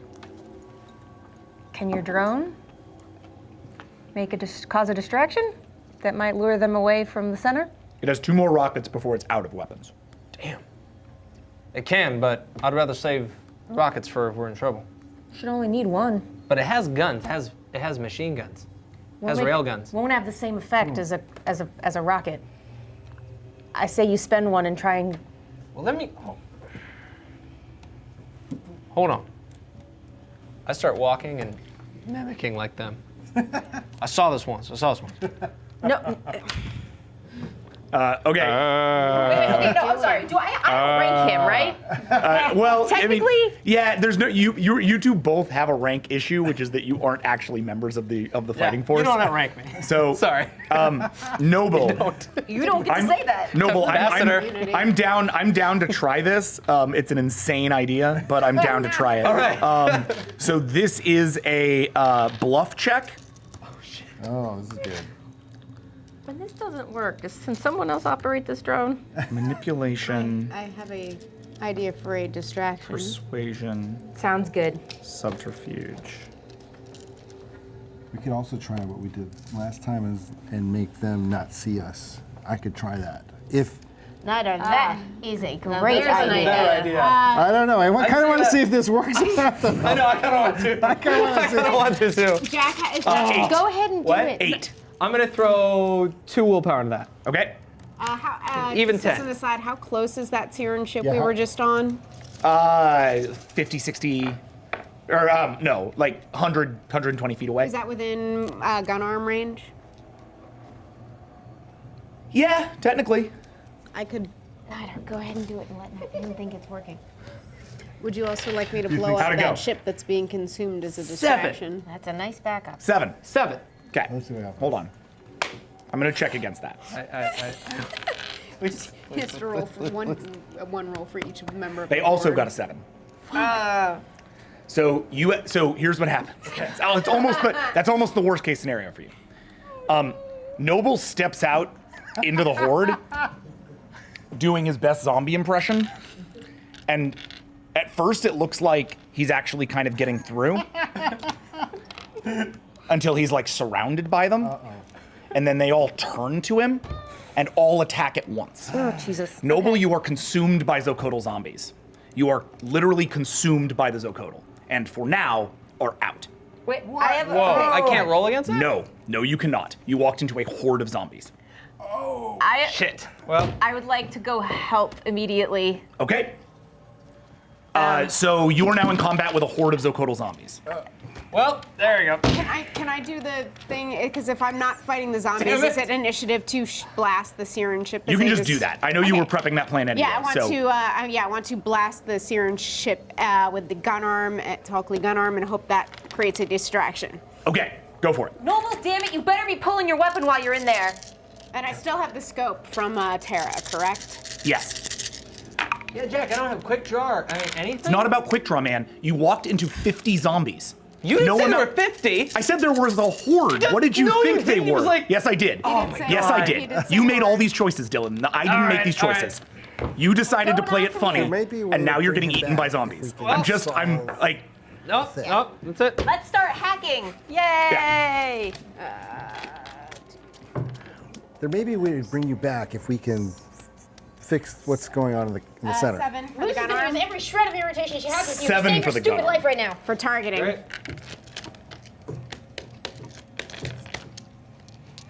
cool, you got it.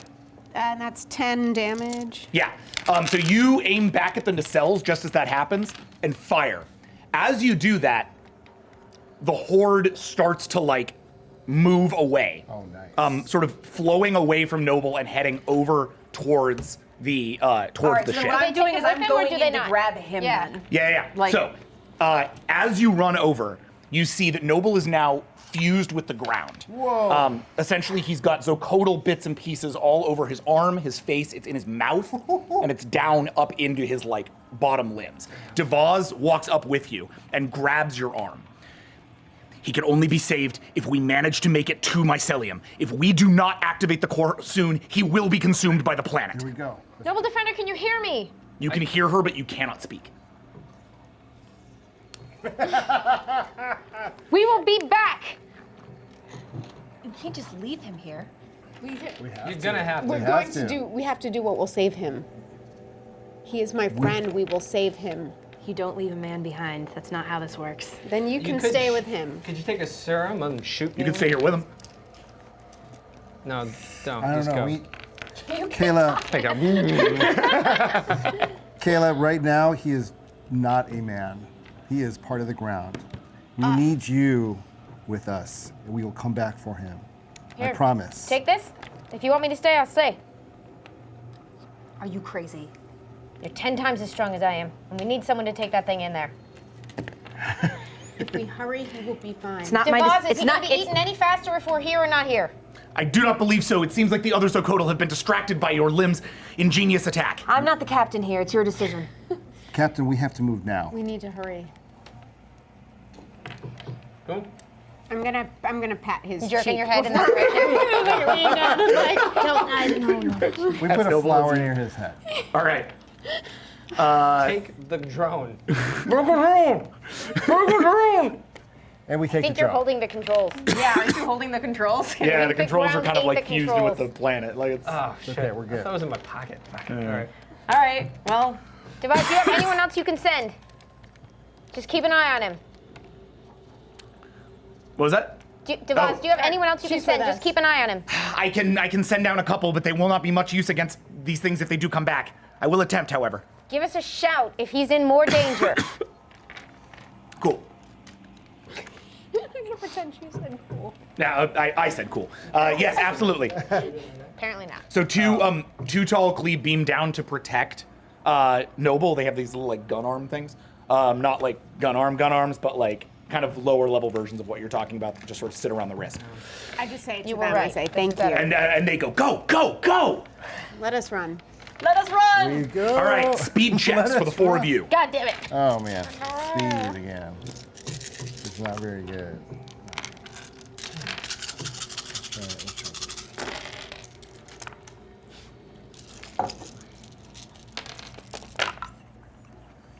7. Okay. 6. Okay. Or Okay. 4. Cool. So yeah, at that point, it's a 7 and a 6 plus a 4 and a 4. It's basically a full. You guys are running. You make it to Mycelium without further zombie resistance. Mycelium is a essentially, you know, from the outside, it kind of looked like a mountain, but once you're inside of it, it looks a lot more like a cavern. The inside of it has huge, sort of transparent crystals and fibers that are heading upwards in these various kind of amazing natural configurations, not built but grown. The whole place itself kind of buzzes with that static that you heard. Now all of you can hear it. It's like deep in your mind. It's That's honestly what in I've your been mind hearing. most of all. That sounds. This whole place is infected and it's humming with it. Can I sense where that is coming from? The core cluster? Yeah, the core cluster. Yeah. Hold on a second. I just want to make sure I actually get the right description here. So as you head in, what little light there is above begins to vanish as you hit the cave floor, replaced by a trail of faintly glowing lichen across the cave city's walls. That's like the only light you have. Mycelium looks like something has actually torn through it, right? The cradles where infant Zocodal are cultivated are overturned, items and weapons are scattered across the floor, and there's a trail of fading, foxfire leading you deeper underground. This close to the core, and Devaz kind of whispers to you, this close to the core, they will be too in pain to lash out. Those infected by the parasites should not attack us from here. Do you know which way to go? Can I actually, like, my cybernetic eye can see, like, all kinds of spectrums. Can I see if there's anything that Go for it. Yeah, those roll. spectrums uncover? Yeah, roll a, this is a perception check, please. 17.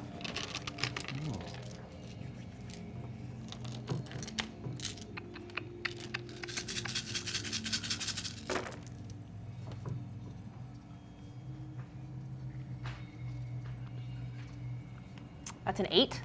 Okay. So what your eye does is it actually maps the place. You can look down ahead of it and you can see it as if it was clear as day. You can actually see through these walls and manage to find your way, because it's all biological material. You manage to find the quickest route to the center of mycelium. All right, follow me. Let's go.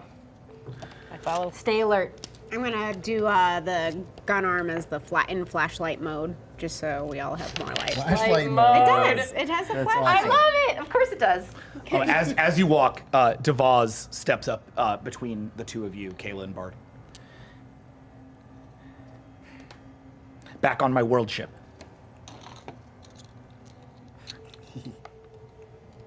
Back on the Elkire. I heard you when you were talking about my motivations, why I do this.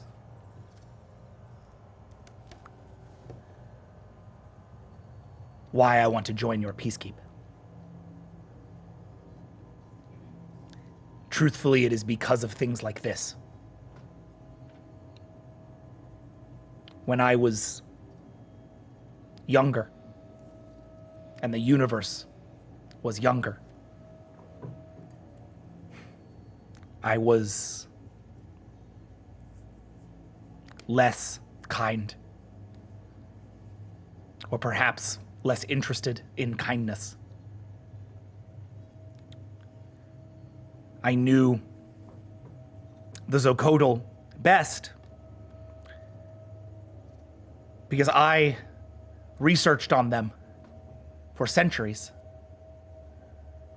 I went to their planet before they developed space travel, and I took them, and I carved them, and I disintegrated them, and I studied them.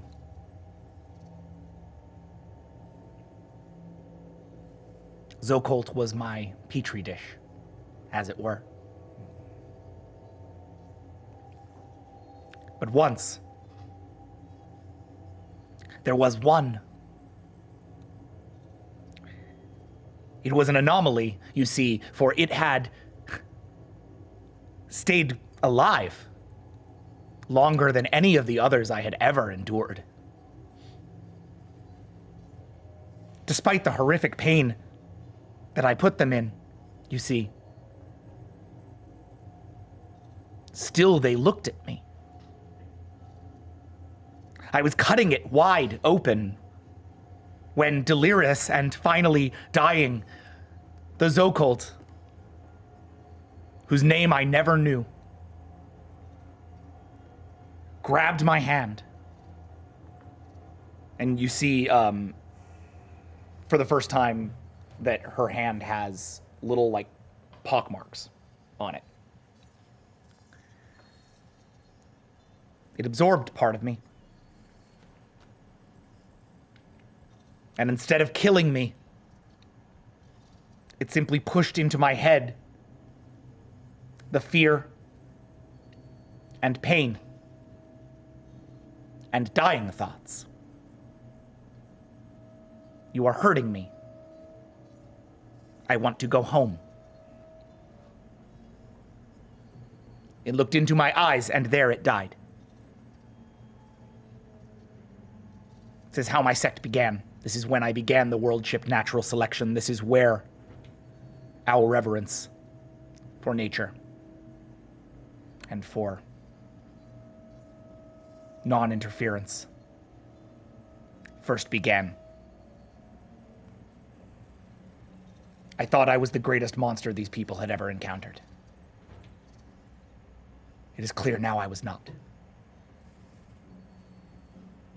Even if we do not join your peacekeep. I hope perhaps this can act as a Let me make this clear. You're still a monster. I know.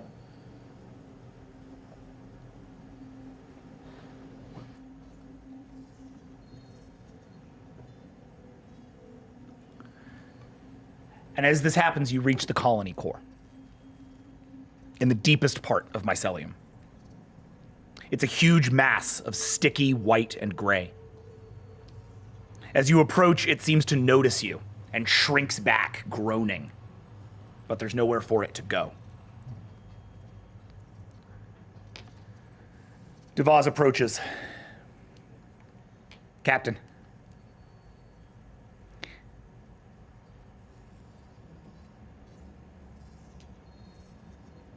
Could I do the honors? I'd say it's a heck of a start. And she takes it and reveals sort of activates a syringe off of it and looks at the thing. I'm sorry for the pain this will cause, but not for that it will relieve. And pushes it in. And there's no immediate reaction. Why is nothing happening? I don't know. I don't know. This should work. Perception, listen. And suddenly, as you begin to listen, you can go ahead and do it if you like, but this is all about to change. Okay. The core reacts in pain. It roars and it writhes, and the cave, the whole world, quakes violently. Devaz turns to you. We need to calm it. We need to calm it all, or it won't matter whether the infection is routed out or not. It's reacting in panic. The planet might tear itself apart. Your friend might tear itself apart. Up above, you're now feeling all of this writhe around you. The planet is starting to suck you in even deeper, and the rage of it is filling How do your you mind. calm a planet? Can I somehow, if I'm connected to it, can I somehow try and calm it? If it's all one organism? Definitely an attempt. Absolutely. I have So go for Noble. This is a composure check to start. Captain, is I 11. think I can try doing what I I'm can. I've never throwing- spoken to a planet before, but 5 willpower. If I can help, Okay. let me know. Do your thing. And So- if I can help, let me know. Jack, is there any way I can try talking to the core? I mean, Dude, I've you've had never pretty done it good before. psychic All right. use throughout the rest of it. You know what I mean? And I don't know if Taka can help with anything or not. Yeah, if there's any way I can listen and communicate, and he can use my look through my senses to see deeper at him. So okay, what order do we want to do this stuff in? So he's gonna do a check. Then you want We both Nidar offered to assist, but I'm not Yeah. psychic, so. Cool. So the first thing we'll do is I want to just check the Nidar check to see how it is initially, and then I'm going to talk about what that means. Okay. And that'll help support this Determine stuff. if she needs the support. 10. Cool. So, what are you thinking about? Because you're not connected to the rest of them, so I'm curious. Right. Or actually, you know what? You still got comms. Yes. So I'm going to say you can still hear this stuff. Okay. You hold on a second. Okay. I'm going to consider that your assist check. Great. All right, what am I rolling here? Is it 20? Is it 21? This is a telepathy empathy. Empathy, 12. Okay. 12. Can I throw some willpower in 100%. You got 10 willpower. What do you want to throw in? I'm going to throw in, let's throw in 4 willpower. Okay. So 16 then. 16.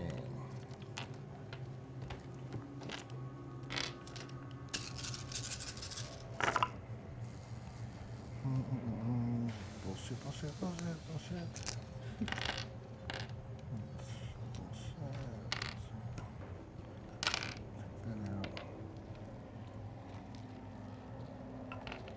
Right. 1, 2, 3, 4, 5, 6, 7, 8. Okay. So hold on a second. That's a full success. I just want to check against it. Okay. Okay, so they rolled a 7. Oh. So that's successful, at least in its initial penetration of the mind, right? And what you feel is an intense loneliness. The Zocodal inside of all of this, the thing that's freaking out, reacting, the Zocodal are very used to being one organism, constantly, much like the minds, constantly kind of together and then only as individuals out to share experience to then bring it back to the whole. But what you feel now is that they don't have a whole anymore. There is no home. Everything's been separated and parasited and been individualized. This is because of the parasite. Yeah. Okay. So you feel that sense of like not having a family, not having a home, not having a Is there any whole. way to communicate to them that if this goes away, that it'll come back? I want to put my hands on Nidar's jar, and that lullaby I was singing at the beginning, I want to send it through him. Okay, cool. Roll your, this is a empathy check. I don't think I have that memorized. Hold on, I'll let you know. My empathy is up to 5, so it should be Yes, you said reasonable. something. Okay, so this is your presence, your composure, your empathy, your...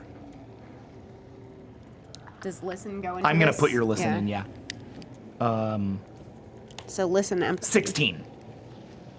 Okay. So, I'm gonna put 4 willpower into this. okay. And I'm gonna say you start singing out loud. Okay. So that you put it on and you start singing the song, which means that all three of the rest of you also hear this. You know what that means because you heard the song when you stepped in. But like she's specifically trying to like put like calming energy of home and family in. So if you guys want to find any way of helping with that, feel free. Well, to me, can it we just help? sounds like It singing just in a sounds like foreign singing. language, right? Yeah, totally. We're just sending calmness through it, right?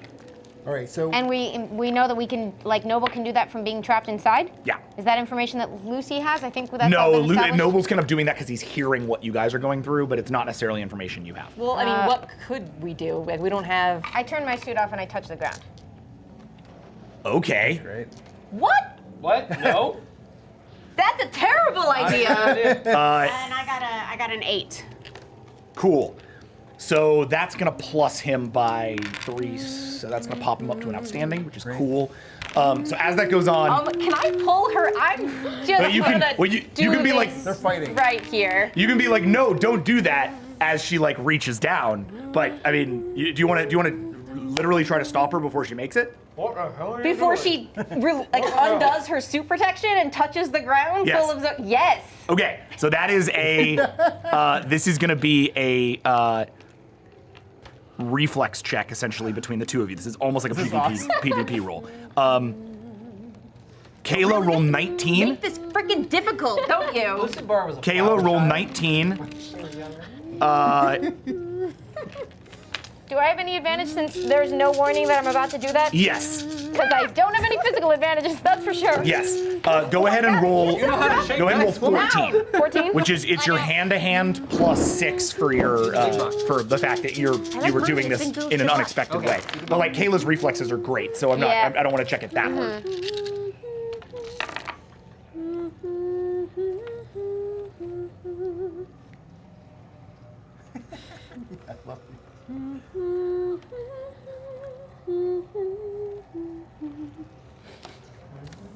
I know what 12? I'm made of. 1, 2, 3, 4, 5, 6, 7, 8, 9, 10, 11! Oh! All right.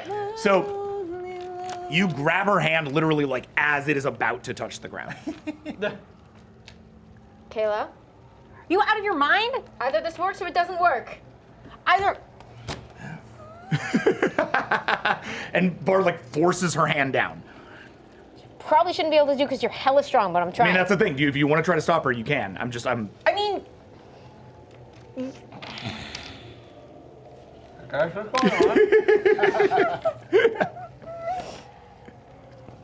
All right. you know what? I tried once. So basically your hand goes down with hers. You have your suit on like down But around mine's the not wrist, still but you're on. like down Yeah. with her. So this thing needs to calm down, right? Yeah. So Taka's singing. Yes, which So is working. I need to start talking to it. Yeah, well, that's what you're doing Okay. through the, like, you're essentially acting as that already. Okay. If you want to talk, feel free. And I'm just thinking. Hello there. I want to know what I'm just- peaceful thoughts are from you in a minute, Yeah. but let me, actually, hold on. I want to go down this because then you're going to be the Cool. communication. What are peaceful thoughts to you, Noble? I'm just, to me, flying a ship in blackness, just at peace. Looking at that. Alone? You know what? When I saw Terra for the first time, and I flipped the ship upside down, That's what I'm thinking. of. Okay. Thoughts of home? Thoughts of home?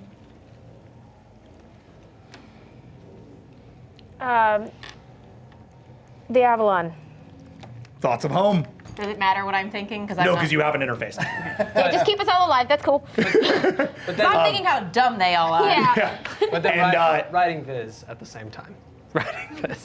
Writing this. Writing viz. Well, we were. And all of this is feeding through Nidar. Well, you're feeding directly, but you can feel Nidar as a presence now in the thing. By the way, inside the core, as you are absorbed into the bottom of the planet, like your hand is starting to get absorbed into the planet, you feel the antibiotic chasing the parasite as the Zocodal scream throughout the planet. You can feel it moving through the planet. And as you see that, you project your own memories, and in return, you see Devaz in front of you do the same thing to the mass. And you can feel Devaz's life. First attending the academies on Homeworld, her last experiment on that yellow Zocodal, meeting Simon for the first time. You see memories of the Zocodal from generations ago, their first living moments, feeling the sun for the first time, visits and disappearances from the Tal Kli, and watching Zokult's destruction from a Pakha ship. Everything they've ever known wiped away like nothing, and then making a new home here on Sharon, joining the Peacekeep and feeling the stars for the first time. And with all of that, Nidar, you speak. Hello. I want you to know that there are a lot of us here, and we're trying to help you. You are sick, and we know things feel very bleak, and I sense you feel like there's no hope. But we are here to bring you hope. We are here for you, and we've given you some medicine to fight this sickness you have, but we need your help in order for it to take effect at all. And what we need from you is to understand that you're not alone, that we are with you, and we are here, and we are not leaving you alone. We are not leaving this planet until you are healed.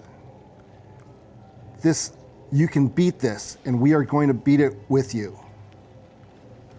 Think about your families, and think about your world and your home. They are still here. They are still here. We are with you. But you need to take a breath and calm down so we can help you. And as all of this happens, and you can even start to hear these words echoing through the cavern around you, but the cavern itself is starting to collapse and contain. You start to wonder, maybe you've signed up with a crew that is about to get you killed. And then, your first time in space and you're about to get eaten by a mushroom planet. And as that happens, all of a sudden,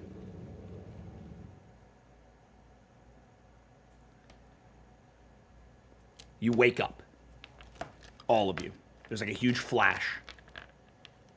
And you wake up outside of mycelium on the forest floor. Is he with us? Yes. Okay. By the way, I had just tweeted when you said that. I had been like, everyone on this Peacekeep crew is crazy pants. Yeah. Run over Wait, to is Noble. Noble back to normal? Well, wait, hold on the Noble thing. Noble's not with you yet. Okay. The sun is rising behind the clouds. You can hear groaning. And as you stand, you can see Zocodal all around you rising up from the ground. They look around, kind of dizzy and confused, but you can see the stalks are gone. I'm sorry, I'm not waiting though. I'm hauling ass to where he was, right now. You run. And you run towards mycelium, towards the field ahead of it, and find Noble there just lying on the ground, but no longer consumed by it. Noble, you're waking up. Noble, Oh, thank God. get up, you idiot. What happened? Oh, what happened? What happened? Did it work? No, it didn't work. Oh, God. You're an idiot. Consuming pores. What was I thinking? We'll have to talk about that later. Are you okay? I'm never watching another documentary again. That does not answer my question. Are you okay? And she kneels down to you. Come on, let's go. I just got consumed by a planet. Well, I got you now. Let's go. All right. Get up. All right. God. Oh. All right, come on. Let's go. Nice. And you carry Noble back towards the crew. Look, remember that thing? Don't think I'm gonna let you forget this anytime soon, by the way. I can't. Shut up.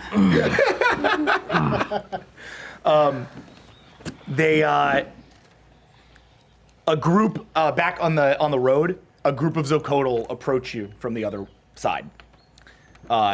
One in particular has a really large head. His head kind of comes up in a huge crest that itself is pointed with a bunch of like fungal, very like ornamental fungal pieces. You recognize him from the files at the beginning of this mission as Zocolt Catrono, the governor of this colony. Supposed to be here. He steps up to you. Captain Lucy Bard. So-called Catrono.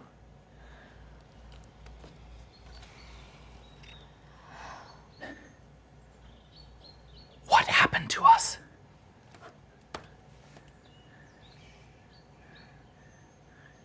Your world was attacked.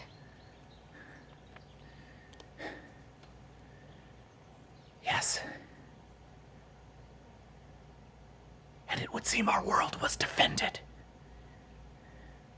Thank you.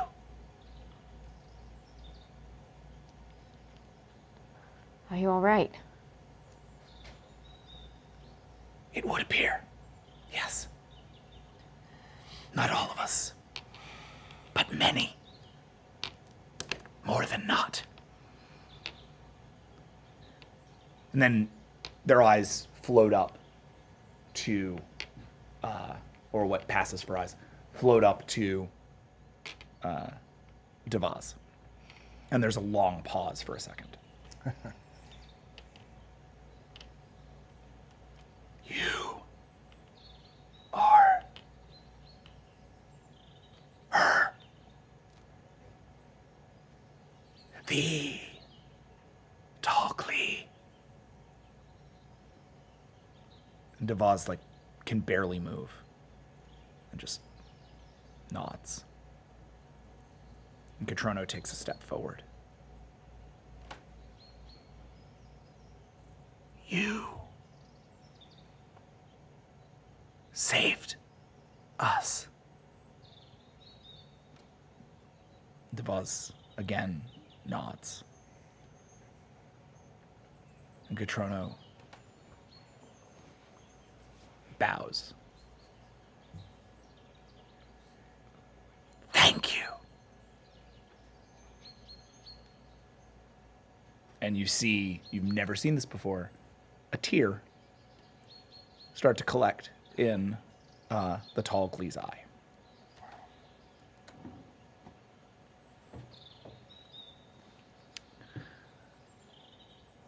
With the planet saved, you return to the Avalon and the ship that it had currently been docked in. I don't conceal from Catrono that we have more information on what happened if they deserve to know. Yeah, no question. They're a Peacekeep member world. There are Zocolt Peacekeep starships.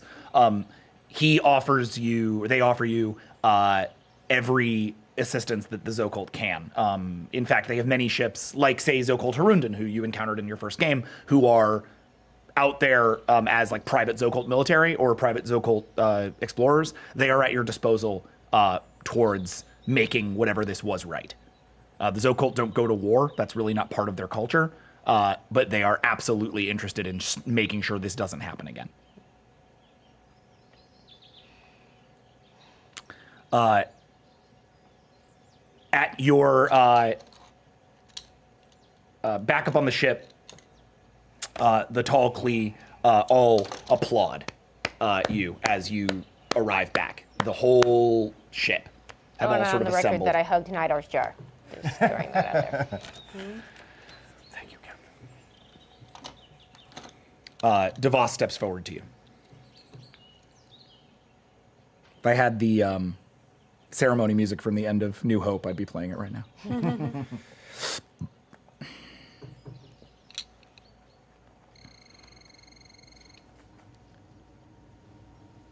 Nidar, your abilities, your incredible abilities may have begun to save us. But I believe it is your kindness and your empathy that truly saved this planet. Before now, I thought the minds were but tools of the brightest eye. It is clear, like all Tal Kli, I still have much to learn. And I understand now that I also have a lot to learn from you. Taka, I have never heard a sound so beautiful before, and I doubt I shall hear it again. A word of wisdom: if a Tal Kli does not come from the world ship natural order, natural selection, do not sing in front of them. They will surely dissect you to discover its beauty. Thank you, I think. I believe that was a Tal Kli compliment. As close as it may get. Noble defender.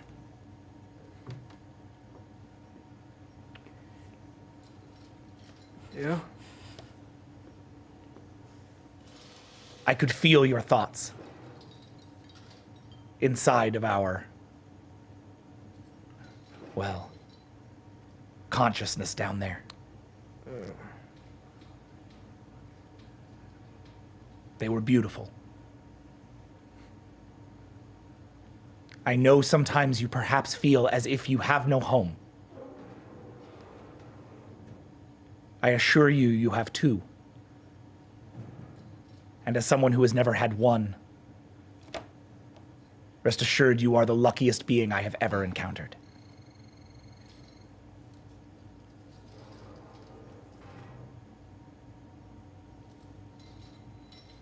Kayla Torvis.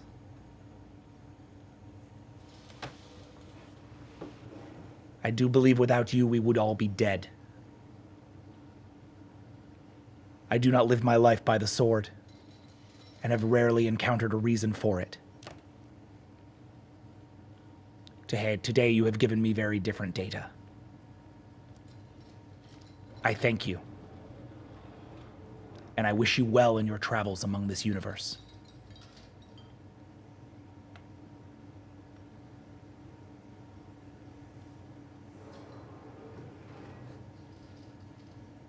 Captain.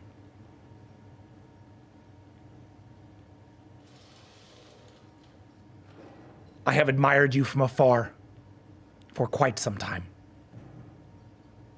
There are many in the Tal Kli that do not understand someone as yourself. They consider you an ideologue. They consider your emotions dangerous. I myself believe you are something very different. You are perhaps the first person I have ever met that I consider a hero.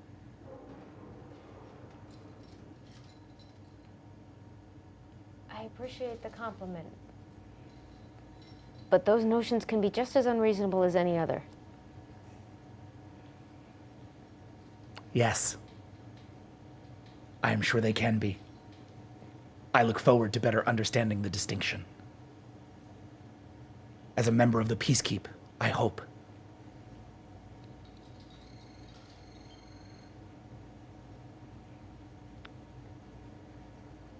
If the Zilkotl can find a way to forgive you,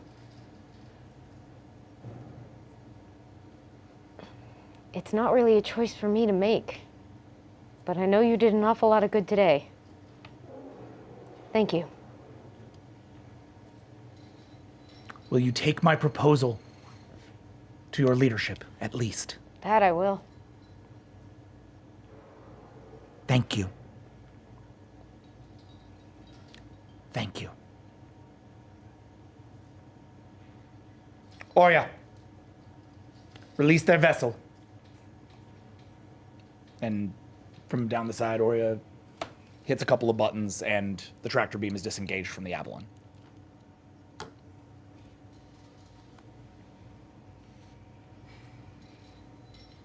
Go in peace. We will await a decision. I hope to see you again, Dr. DeVos. And I you, Captain Bart.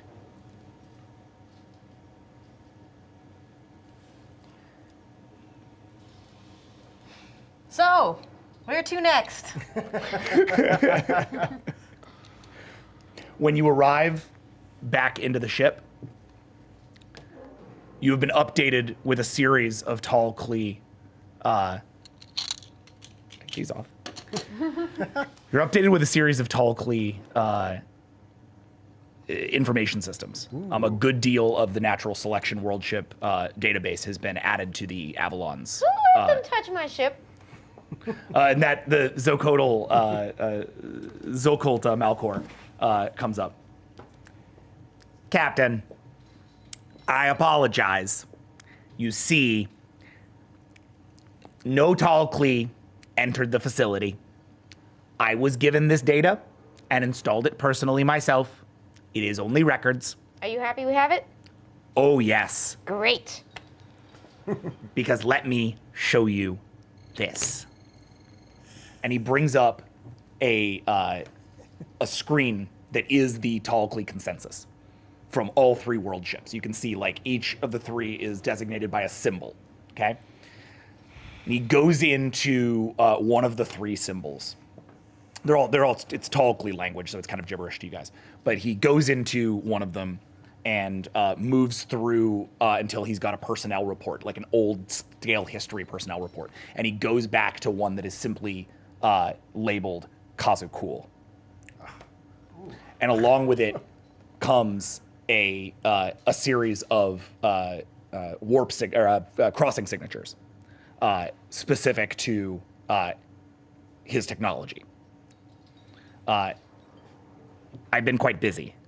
You see, Noble Defender had very interesting technologies burned into his brain from the Pakha incident last year. Behold. And he brings up he brings up a schematics where he's showing that the Avalon sensors have been being rebuilt specifically to track individualized like hidden warp signatures or crossing signatures. Seems the Pakha had inklings on this tall Klee many moons ago, or at least people like him.